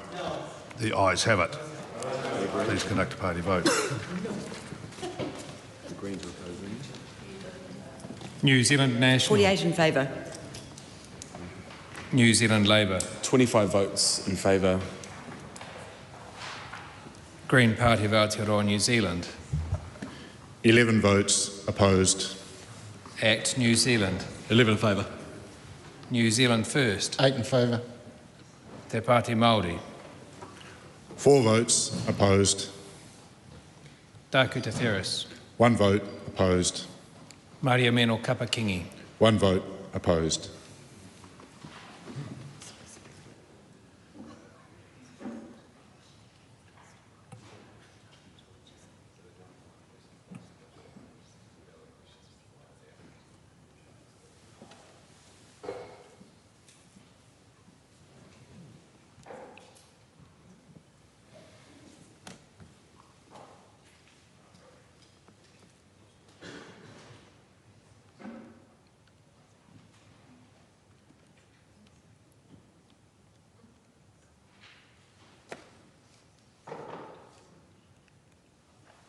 The ayes are 92, the noes are 17. The question is agreed.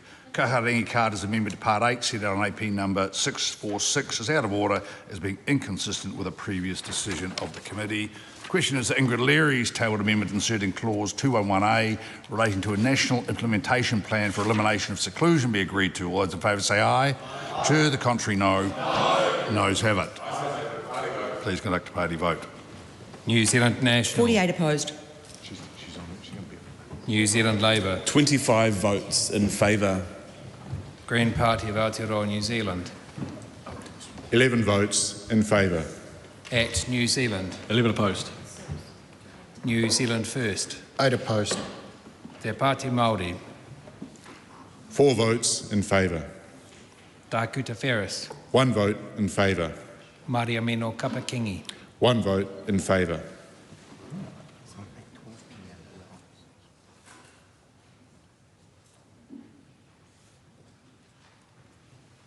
The ayes are 42, the noes are 67. The question is not agreed. The question is that Ingrid Leary's tabled amendment inserting clause 211A relating to annual implementation progress report be agreed to. All those in favour say aye. Aye. To the contrary, no. Aye. Noes have it. Please conduct a party vote. New Zealand National. 48 opposed. New Zealand Labour. 25 votes in favour. Green Party of Aotearoa, New Zealand. 11 votes in favour. ACT New Zealand. 11 opposed. New Zealand 8 opposed. First. Te Pāti Māori. 4 votes in favour. Taku Te Ferris. 1 vote in favour. Maria Meno Kapakingi. 1 vote in favour.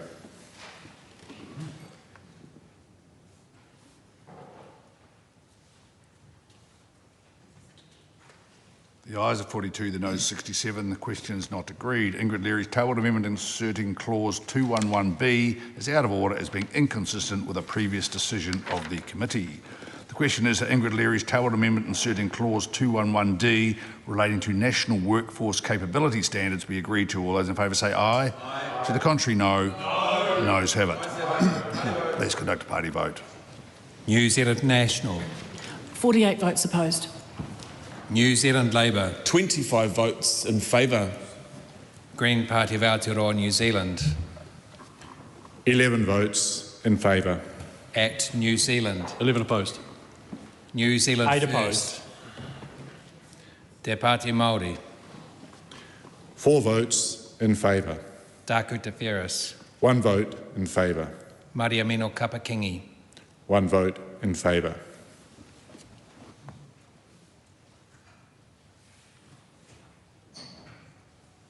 The ayes are 42, the noes 67. The question is not agreed. Ingrid Leary's tabled amendment to clause 212, replacing subclause 1, is out of order as not being in the correct form of legislation.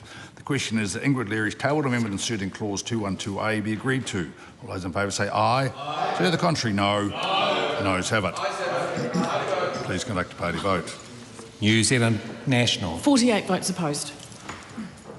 New Zealand Labour. 25 votes in favour. Green Party of Aotearoa, New Zealand. 11 votes in favour. ACT New Zealand. 11 opposed. New Zealand First. 8 opposed. Te Pāti Māori. 4 votes in favour. Taku Te Whereas. 1 vote in favour. Maria Mino Kapakingi. 1 vote in favour.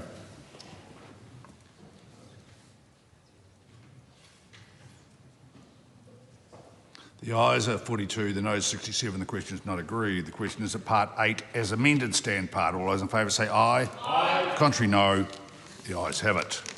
Coming now to Schedule 1. The question is that Schedule 1 stand part. All those in favour say aye. Aye. Contrary, no. Ayes have it.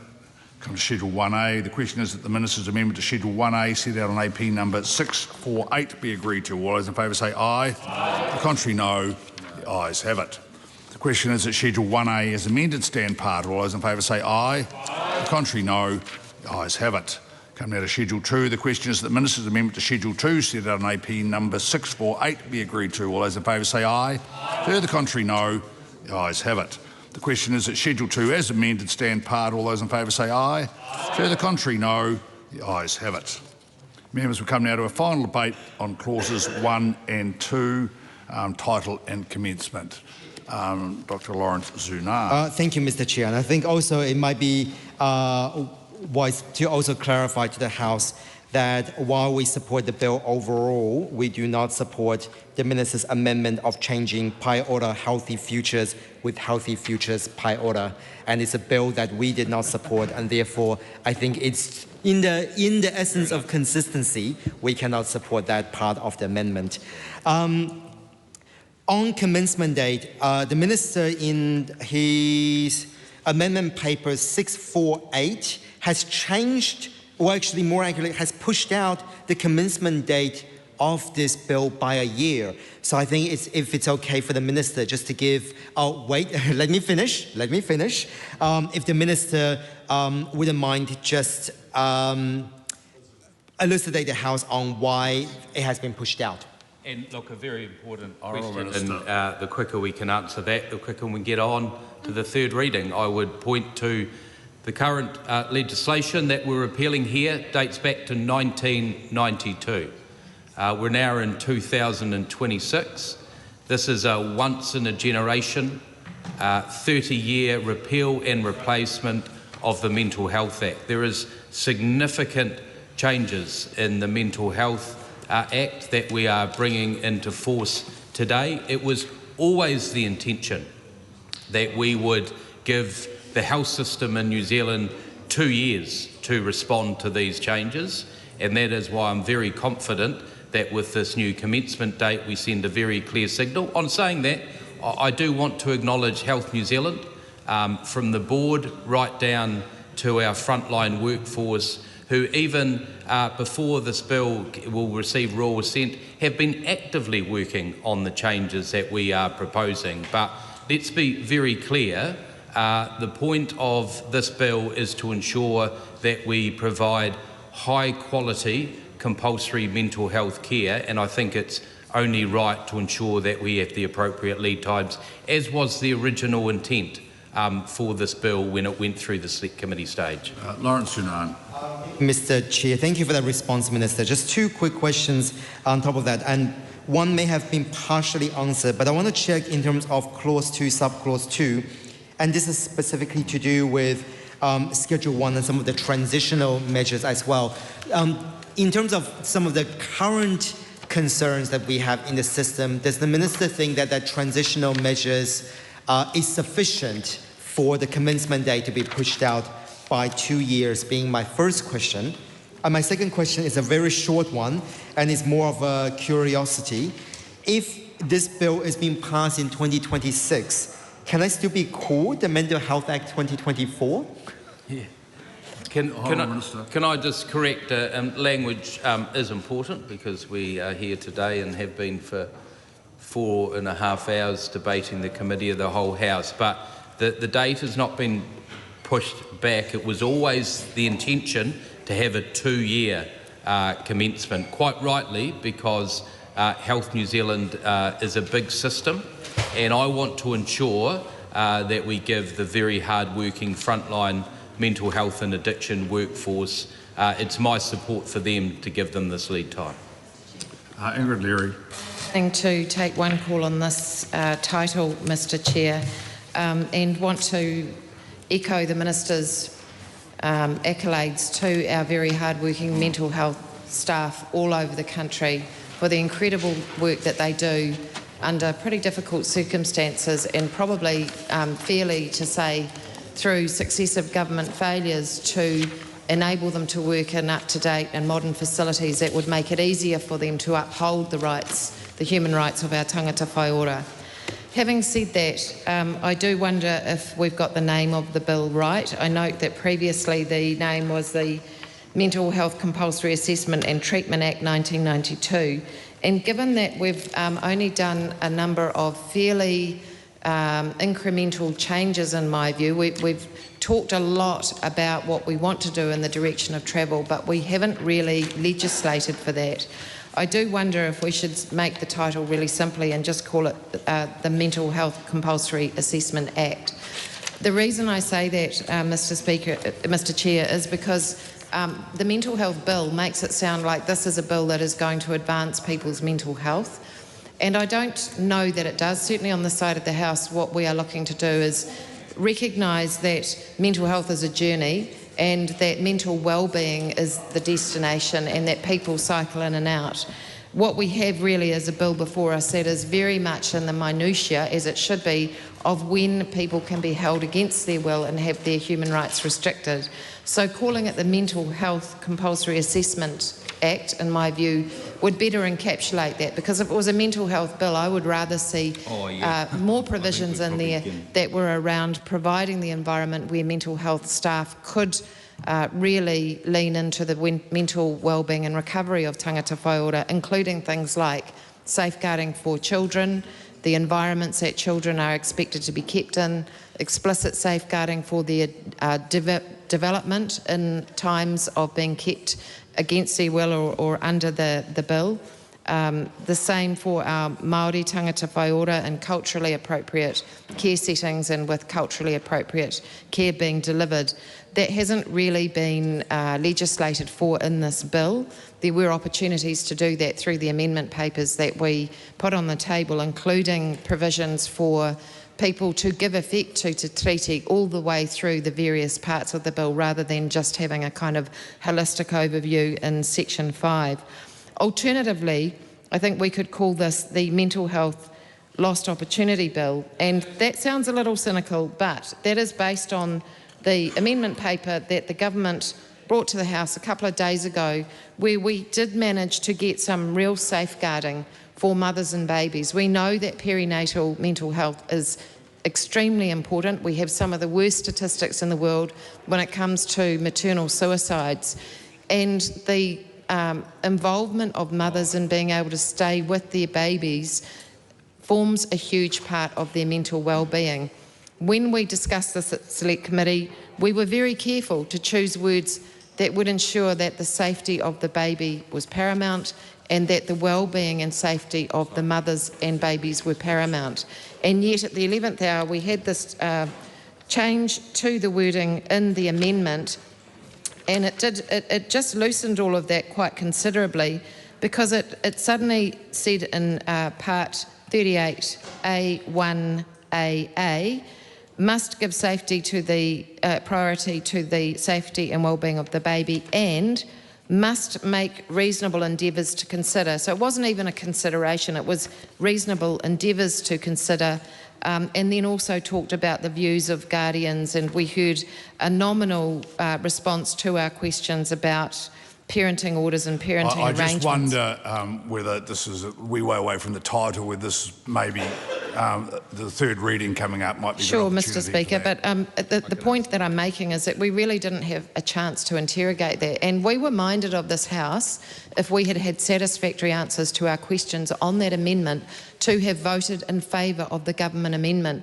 We couldn't satisfy ourselves that we could do that because we didn't get the opportunity to ask the questions to ensure that mothers would still be able to stay with their babies in the same way as had been intended. And that is why I think that we could call this a Mental Health Lost Opportunity Bill, because it looks like the amendment that we don't support is going to erode the one change that we were able to make that had any significance really in the Select Committee stage. Mr Chair. Honourable Minister. Just a final comment from me to respond to the member Lawrence Unan with his very eagle eyes referencing the 2024 reference. I want to assure him that I've been assured that this will get updated in House processes and become 2026. The question is that Clause 1 stand part. All those in favour say aye. Aye. To the contrary, no. The ayes have it. The question is that the Minister's amendment to Clause 2, set out on AP number 648, be agreed to. All those in favour say aye. Aye. To the contrary, no. The ayes have it. Kaharangi Carter's amendment to Clause 2, set out on AP number 646, is out of order as being inconsistent with a previous decision of the committee. The question is that Clause 2, as amended, stand part. All those in favour say aye. Aye. To the contrary, no. The ayes have it. I'll report this bill with amendment.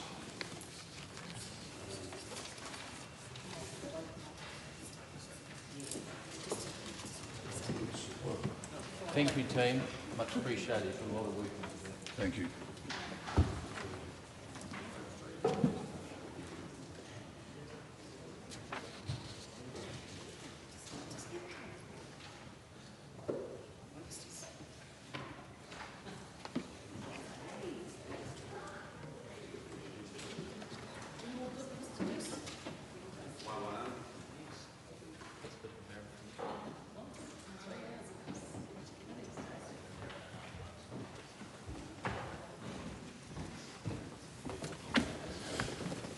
The House is resumed. Mr Speaker, the committee has considered the Mental Health Bill and reports it with amendments.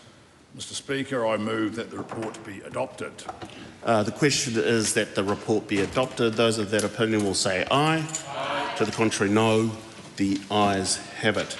The Mental Health Bill is set down for third reading immediately. The Honourable Matt Ducey. I present a legislative statement on the Mental Health Bill. That legislative statement is published under the authority of the House and can be found on the Parliament website.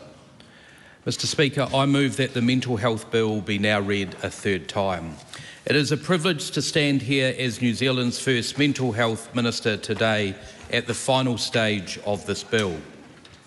This legislation represents a significant step forward, modernising a system that is more than 30 years old, and it's bringing it up to date with how we expect mental health care to be delivered in this country.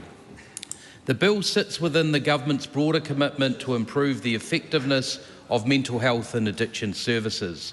It responds to long-standing calls for reform and contributes to the government's response to the Royal Commission of Inquiry into historical abuse in state care and in the care of faith-based institutions, ensuring our system is grounded in human rights, safety and effective care. It also builds on the work already underway to strengthen our mental health system, improving access, growing the workforce and strengthening crisis support by helping ensure people receive effective, recovery-focused care when they need it. At its core, this bill shifts us towards a more rights-based and recovery-focused approach, placing people at the centre of their care and supporting them to make decisions about their own support and recovery wherever possible. It provides a modern legislative framework for when compulsory care is needed as a last resort, while protecting the rights of people under compulsory care and ensuring care is therapeutic, delivered in the least restrictive way and responsive to individual needs. Mr. Speaker, I want to acknowledge two areas where the bill introduces particularly important changes. First, on seclusion. The bill takes a much stronger approach to reducing and over time eliminating the use of seclusion. It prohibits its use for children and young people and strengthens safeguards and oversight to drive its reduction across the system as we work collectively towards eliminating this practice. Second, on the use of electroconvulsive therapy, or ECT. I want to be clear that while ECT remains an important treatment option for some people, the bill lifts the threshold for its use and puts stronger safeguards in place to ensure it is only used in tightly controlled circumstances in line with best practice. The bill has been the subject of extensive scrutiny by the Health Select Committee, which received hundreds of submissions and heard directly from people with lived experience, families, clinicians, advocates and community organisations. As I've said before, I want to acknowledge those who shared their experiences. Your input has directly strengthened this legislation. Through the committee stage, a number of targeted amendments have been made to ensure the legislation is clear, workable and provides strong safeguards in practice. These include clarifications to ensure powers and rights are clear for those working under the legislation, such as clarifying when police detention powers begin and end, strengthening requirements for recording and oversight, and refining provisions to ensure they are workable in practice, including those relating to the care of birthing parents and their newborns. The changes will also ensure that the Ministry of Health can require Health New Zealand to provide the information needed to support the Ministry's regulatory monitoring and assurance role. These changes matter and ensure that the intent of the legislation can be delivered effectively on the ground. Ultimately, this will mean people receive care that is more respectful, more responsive and more focused on supporting their recovery. It ensures people can access care when they need it, while putting stronger protections around how that care is delivered. While the passing of this bill is a major milestone, I also want to acknowledge the significant amount of work that lies ahead for the sector to implement these changes. This is why the commencement date has been updated to ensure the sector has a full 2-year lead-in period following enactment. This reflects feedback from the sector about the need to prepare for these changes and implement them safely. Mr. Speaker, this is now a bill that is fit for purpose, well scrutinised and ready to become law. The process has had integrity. People have been heard, concerns have been addressed and the legislation has been improved as a result. The Mental Health Bill represents a modern, balanced and more effective approach to compulsory mental health care in New Zealand. Today marks a significant milestone for our mental health system. To close, I want to acknowledge the many people that have contributed to the development of this legislation, particularly those with lived experience. I want to thank them and their families for helping to improve the system for others in the future. Mr. Speaker, I commend this bill to the House. The question is that the motion be agreed. Mr. Speaker. Ingrid Leary. It is ironic today that we are talking about updating mental health laws when the front page of the Otago Daily Times has shone a light on the Ombudsman's findings of some of the worst abuses of human rights he's ever encountered at Wakari Hospital, which is detaining people who have mental health issues and intellectual disabilities. And I'm not going to go into some of the abuses that they endured, but needless to say, it is just a stark example of why our laws need reforming, but also why the legislative safeguards need to be in the reformed laws so that we never ever encounter that kind of abuse again.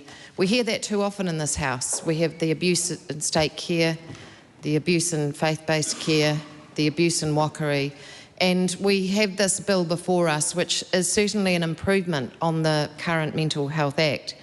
But I know for many tangata whaiora and people working in the sector does not go far enough, and it really does feel like a missed opportunity for us, given that it is unlikely to come back before this House, as the Minister has said, for a decade or perhaps 20 or 30 years.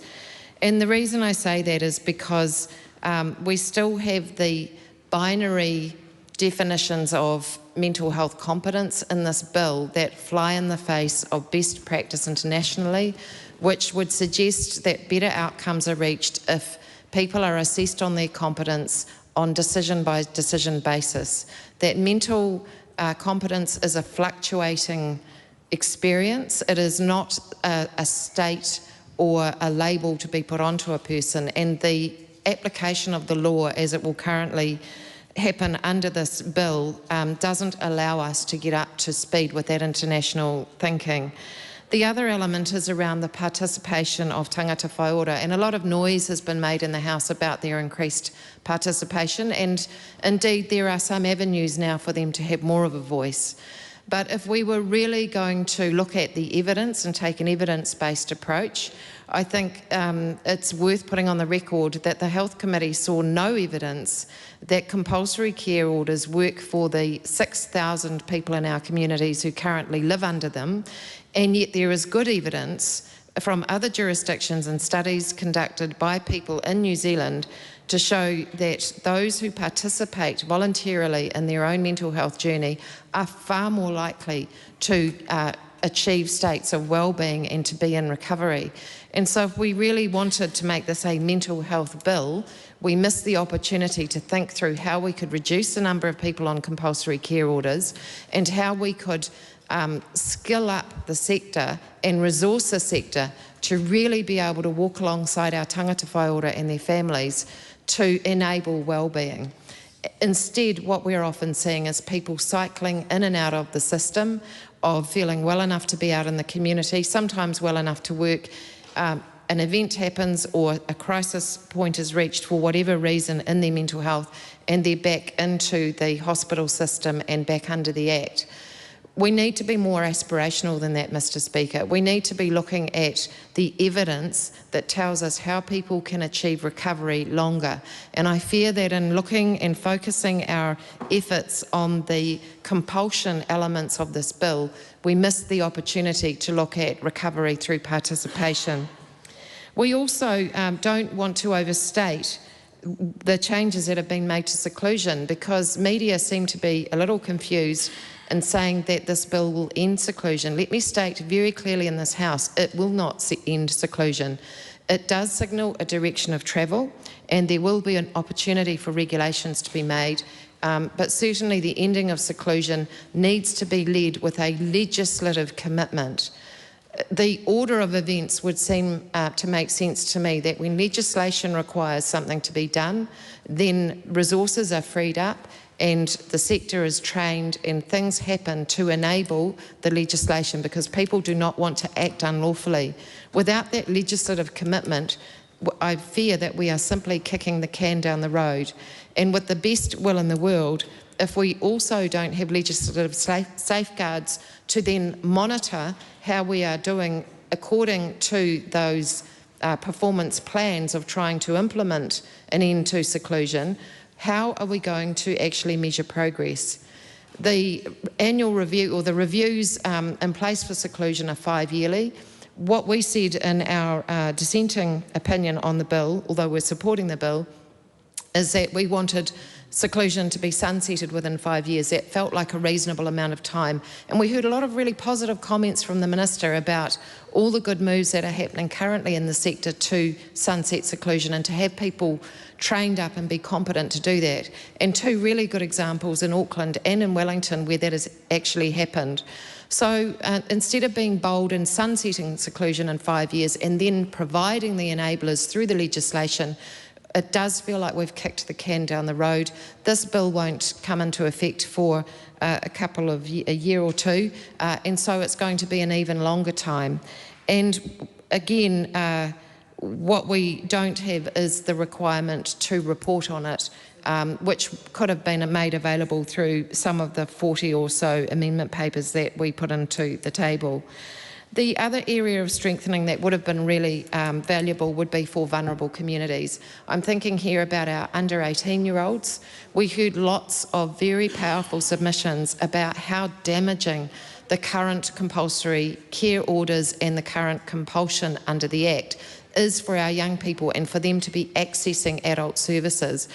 If they are to access adult services while we try to step up resourcing for child-friendly ones, we should at least have legislated safeguards to make sure that those places take into account that they're young, they need space to be able to move, they need sunlight, they need to be feel that they're in a culturally appropriate setting for their own personal identity, and they need to be able to continue to develop as human beings as they cycle in and out of competence under the Act. And we have not put any of those safeguards in because there is a failure, I think, from the government to recognise the need for equity in this legislation. The same applies to the lip service paid to Māori. We have a clause 5 that doesn't really require application of Te Treaty principles across different parts of the Act, and certainly no recognition that tangata whaiora Māori make up the vast numbers of those who are impacted under mental health compulsory orders, particularly in seclusion. So if that's the case, why don't we give them the assurance that they have been considered and safeguarded? Why didn't we put those safeguards in? The same for our neurodivergent and disabled community. Time and time again, it is our disabled community who bear the biggest brunt of abuses to human rights, and yet they're expected to be scooped up in the general provisions of the bill rather than having explicit mention, including the ways that they present in the world, the ways that they communicate, and the assumptions that cannot be made about them when somebody is looking to put them under the powers of the Act. There was a real opportunity to do that, not only to safeguard their human rights, but to send them a message from this House that we do recognise the abuses that have happened. We do recognise their vulnerability, and we do recognise their need for safeguarding. Once again, we have failed that community, and I find that quite heartbreaking, actually. Mr. Speaker, the other two areas that are interesting, one is disappointing. The interesting one is that when it comes to children and young people, we welcome the fact that they cannot be kept in seclusion, but we did not hear why they would still be protected from other forms of restraint that could be as bad or worse as seclusion. And the reason I raise that is that was the Minister's response to why we can't end seclusion for adults, that they could become more vulnerable with other forms of restraint. Now, the logic doesn't apply both ways, and I have a real fear now that our young people without these extra safeguards may find themselves in other restraint situations, such as with medication or physical restraints, that will replace seclusion, given that we haven't safeguarded them. Finally, there's the amendment paper that was dropped on the table. We had very little chance to scrutinise it. The government had months and months to get those changes to us. They were hard-won changes to try and recognise mothers and babies and the need to keep them together unless there are safety issues for the child in particular. We had the wording down pat, it looked safe, the officials had advised us on it, and suddenly there was this amendment paper that seemed to undo that presumption and make it much more of a balancing act and involving the opinions of other people, non-clinical opinions, and opinions that are not about the safety of the child or the mother. So we do support this bill, but we think it could have gone a lot further. Dr. Lawrence Zunan. Thank you, Mr. Speaker.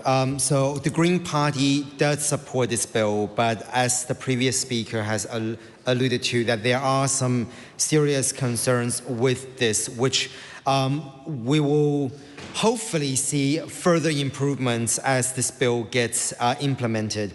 Now, I do want to acknowledge the engagement from the Minister as a part of the committee stage. I want to acknowledge the members of the House Select Committee and of course my colleague Kakurangi Carter, who is our mental health spokesperson in her role in all of this, but also most importantly acknowledging the communities, Tangata Whaiora and everyone who submitted and shared their personal stories as we go through the process of this bill. Now, Mr. Speaker, we did have quite a robust discussion during the committee stages on all aspects of this bill. It is quite a substantial bill with 8 parts, and I think it's important that considering the bill of this nature may not come to the House again in a while, it's important for us to be able to discuss each of these parts in detail. Now, I think as a part of part 1, we're looking at the overall purpose and principles. That is incredibly crucial, and I think the fundamental aspect of that with any purpose clause is whether they are an aspiration or they are binding. And it's good to hear from the Minister that it is binding. This is something that could be challenged in a court of law if any of our system doesn't uphold that particular purpose. And it's also heartening as we go through the rest of the bill for the Minister to keep drawing back to the principles of this bill. And I think that's an important consistency that we would expect, and we expect no less as this bill gets implemented. I do want to mention that there are definitely areas of disappointment for the Greens that we believe that could have gone further, reflecting both submissions, both the voices from the community, but also upon reflection of the most recent the Royal Commission of Inquiry around abuse in care and how we can do better as a country overall when it comes to upholding the rights of disabled people here in general, and also our global obligation under the convention, under international conventions around human rights. So even though we hear from the Minister that that the principle of the bill is going with the least restrictive way, we are disappointed that the government has not, and the Minister has not accepted my colleague Kakurangi Carter's amendments around having community and voluntary care as a default and only using compulsory care as a final resort. And the fact that there is currently no specific commitment around the provision of that community care to ensure that there's wraparound support for the well-being of Tangata Whaiora. I think that is an area that we're hoping we can see improvements as we see in other parts of the health sector in terms of the community health sector, where we're looking at people wanting to have that home and community care as a starting point and move on to other parts of care only as required.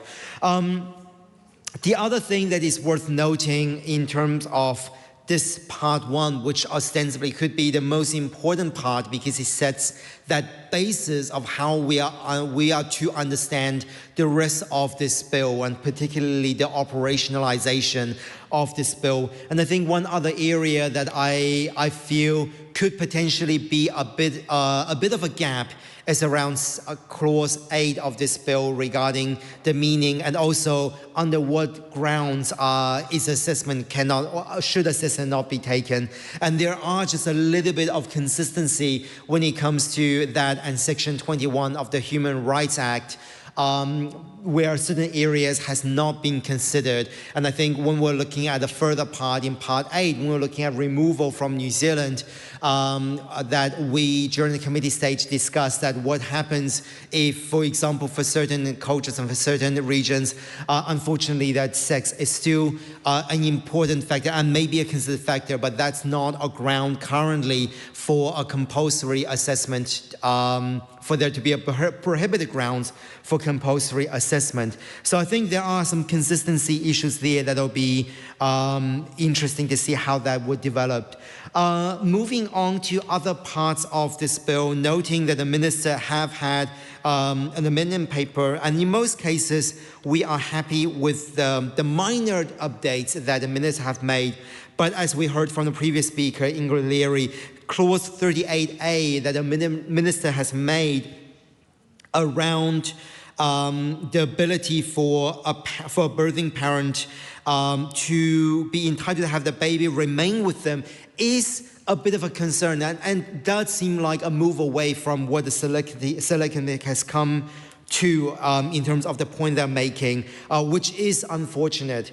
And I think I also want to acknowledge my colleague Kakarangi Carter in her amendment paper around the sunset clause for seclusion. And yes, although we're hearing from the minister that there's a general moving away, there is no fixed deadline or requirement for there to be no seclusion here.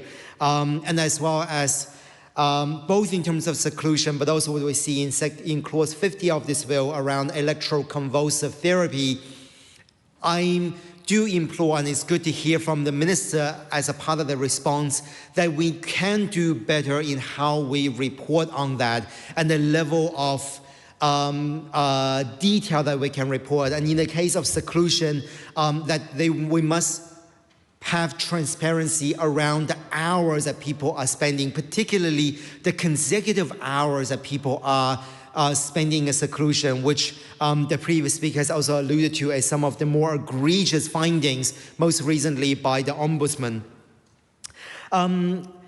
In terms of other parts of the bill, I want to tie in a few of the parts around I guess particularly in part 4, when we're looking at the forensic compulsive care.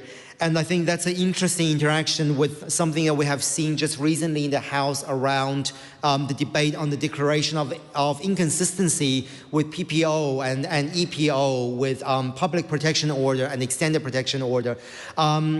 What that would mean in the context of the forensic compulsory care. And particularly, I am still a little bit concerned in terms of the response from the minister on how some of that biometric data could potentially be used and stored. I think this is an area that has not had thorough consideration.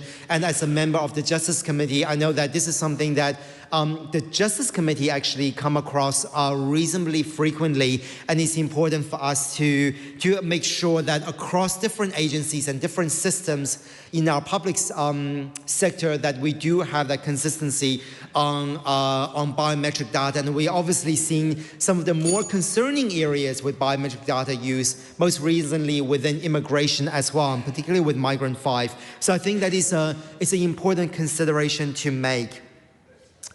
Further on, in terms of the area we're looking at with the mental health tribunal, mental health review tribunal, it's also important to note that we did get reassurance from the minister that the mental health review tribunal is undertake not only actively initiate a review of specific cases or care plan, but also the ability to undertake their own research. And it's, I think most importantly, it is heartening to hear that the minister has made that commitment that the decisions that the Mental Health Review Tribunal made are decisions, they're not recommendations. So we expect there to be a level of binding nature to that.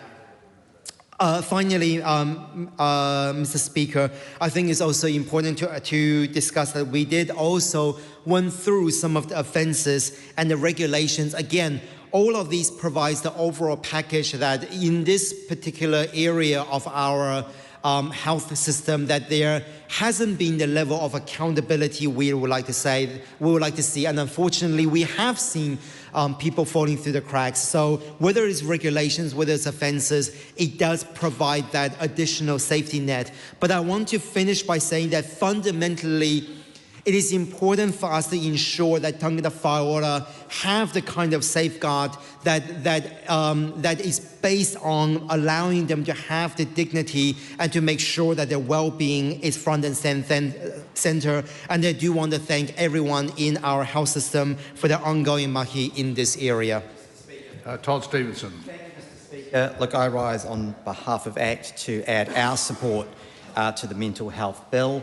It's great that it has got cross-parliament support to modernise this piece of really important legislation. And as we've already heard, this is being updated after over 30 years.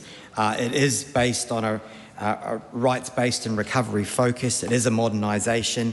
It has almost also been through its own 2-year parliamentary process, and I want to thank all of those in the mental health sector who took the time to submit on it, also the Health Select Committee and MPs across the House who have engaged on it extensively in the last 24 hours. So I will be commending it to the House. Thank you.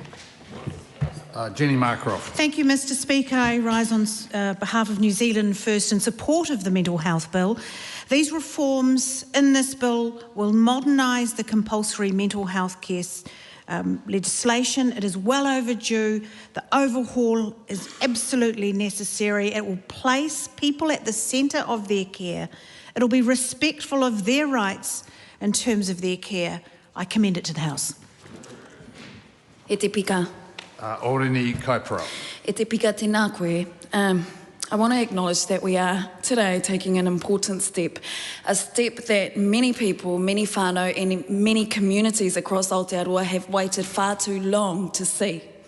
This bill repeals and replaces the Mental Health Act 1992. It responds to He Ara Oranga, which found the old act was out of date, overly reliant on coercion and inconsistent with a modern human rights approach to mental health. For that reason, Te Pāti Māori supports this bill. But support for this bill doesn't erase an important question. Why did it take so long? This legislation was introduced in 2024. The Select Committee completed its work in April 2025. Yet here we are, debating its final stages under urgency only months before an election.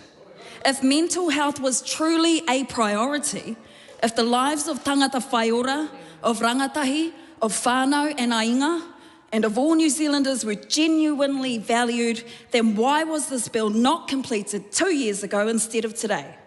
Mental health worsens when one waits. Every delay matters when people are struggling to access support, when whānau are carrying grief, and when communities are crying out for change. For Māori, those inequities are even more painful. In the last year alone, Mr Speaker, 630 lives were lost to suspected suicide in Aotearoa. A week ago, I attended the tangi of Preston Herewini, a young man with young babies and a wife, now widowed and bereft of the life that they dreamed of together. I stand here wondering what could have been done for Preston, for his whānau, and for every single whānau carrying immense grief and unanswered questions. E ngau kino nei te mamae me te mauahara mō rātou. Preston, e ngā huhua mate. Kia whakawhiturangi hia koutou e matariki a kō tonu nei. E te pika, Māori continue to experience higher rates of mental distress, suicide, addiction and unmet need than non-Māori. These are not failures of our people. They are the consequences of colonisation, of poverty, disconnection and repeated breaches of Te Tiriti o Waitangi. That's why Te Tiriti matters. That's why Te Pāti Māori welcomes the inclusion of a treaty clause in this bill. In fact, it is the very first bill that this term that this government has introduced and has chosen to include. This is the only one. But before we celebrate, let us acknowledge the contradiction, Mr. Speaker, because this government removed treaty provisions from corrections legislation, despite Māori being disproportionately represented in prisons. Yet here, where Māori are also disproportionately represented in poor mental health outcomes, te tiriti is recognised. Where is the consistency? Te Hiringa Mahara's latest roadmap makes clear that urgent action is still needed for Māori, for rangatahi, rural communities and those facing barriers to care. Young people, Mr. Speaker, they continue to experience high levels of psychological distress, while Māori continue to experience significant unmet need. As the member for Tāmaki Makaurau, I see these realities every single day. I see whānau carrying the weight of housing insecurity, poverty, addiction and disconnection. I see communities doing everything that they can to support one another while struggling to access culturally safe services. That is why equity must mean more than treating everyone the same. It means directing investment where the need is greatest. It means trusting Māori providers. It means funding kaupapa Māori solutions. And yes, it means investing in Māori proportionate to the burden that Māori carry. That is not preferential treatment, that is fairness. That is honouring te tiriti o Waitangi. Today we support this bill, Mr. Speaker, because it represents progress. But tomorrow, we will continue to hold the government to account for its implementation, because legislation alone does not save lives. Whānau do, communities do, culture does, and governments do only when they match words with action and aroha. Rui a te aroha, kia pua mai ai ko te aroha. When kindness is sown, Mr. Speaker, kindness is received. Huhana Linden. Tēnā koe, Mr. Speaker. On behalf of the Green Party, I stand to also offer our support towards this legislation, and knowing that this is a significant shift and change to the way with which our mental health sector will be delivered into the future when it comes to compulsory assessments and treatment. And I pay tribute to the Select Committee who sat and had rigorous debate, heard submissions from across community, tangata whaiora, officials of government who came and presented evidence and entered into a wānanga in terms of what we have today. But also knowing that today in the Committee of the Whole, this side of the House offered tangible, how would I say it, amendments that were quite reasonable. And these amendments, we thought we could have progressed in a shared understanding of seeking the best for tangata whaiora, for whānau and community, and particularly also for our kaimahi and the workforce. I want to note one of those amendments from my colleague Kahurangi Kata in terms of the solitary confinement, the seclusion again, and we've heard that in the House through and through, our ongoing concerns around the need for a sunset clause. And knowing that we are on track, we have got a work plan, we are working in this space in order to try and find a way whereby which we can provide safety of care, but also a pathway to te rā pea, ka oti, tēnei mea ko te solitary confinement, we still remain concerned because the seclusion was spoken to and has been recommended from the Mental Health Commission and also from the Mental Health Foundation and the Health Action Trust. We absolutely tautoko the way with which we are putting the whaiora in the centre of their care and having the rōpū whaiora and the hauora of the person in care at the centre of how we are trying to navigate them through the system. But as raised during the Committee of the Whole, again, how do we connect the whānau into the care and keep up to date with what is occurring? And we have these collective groups that come together and navigation for both whānau and whaiora as they move through the system.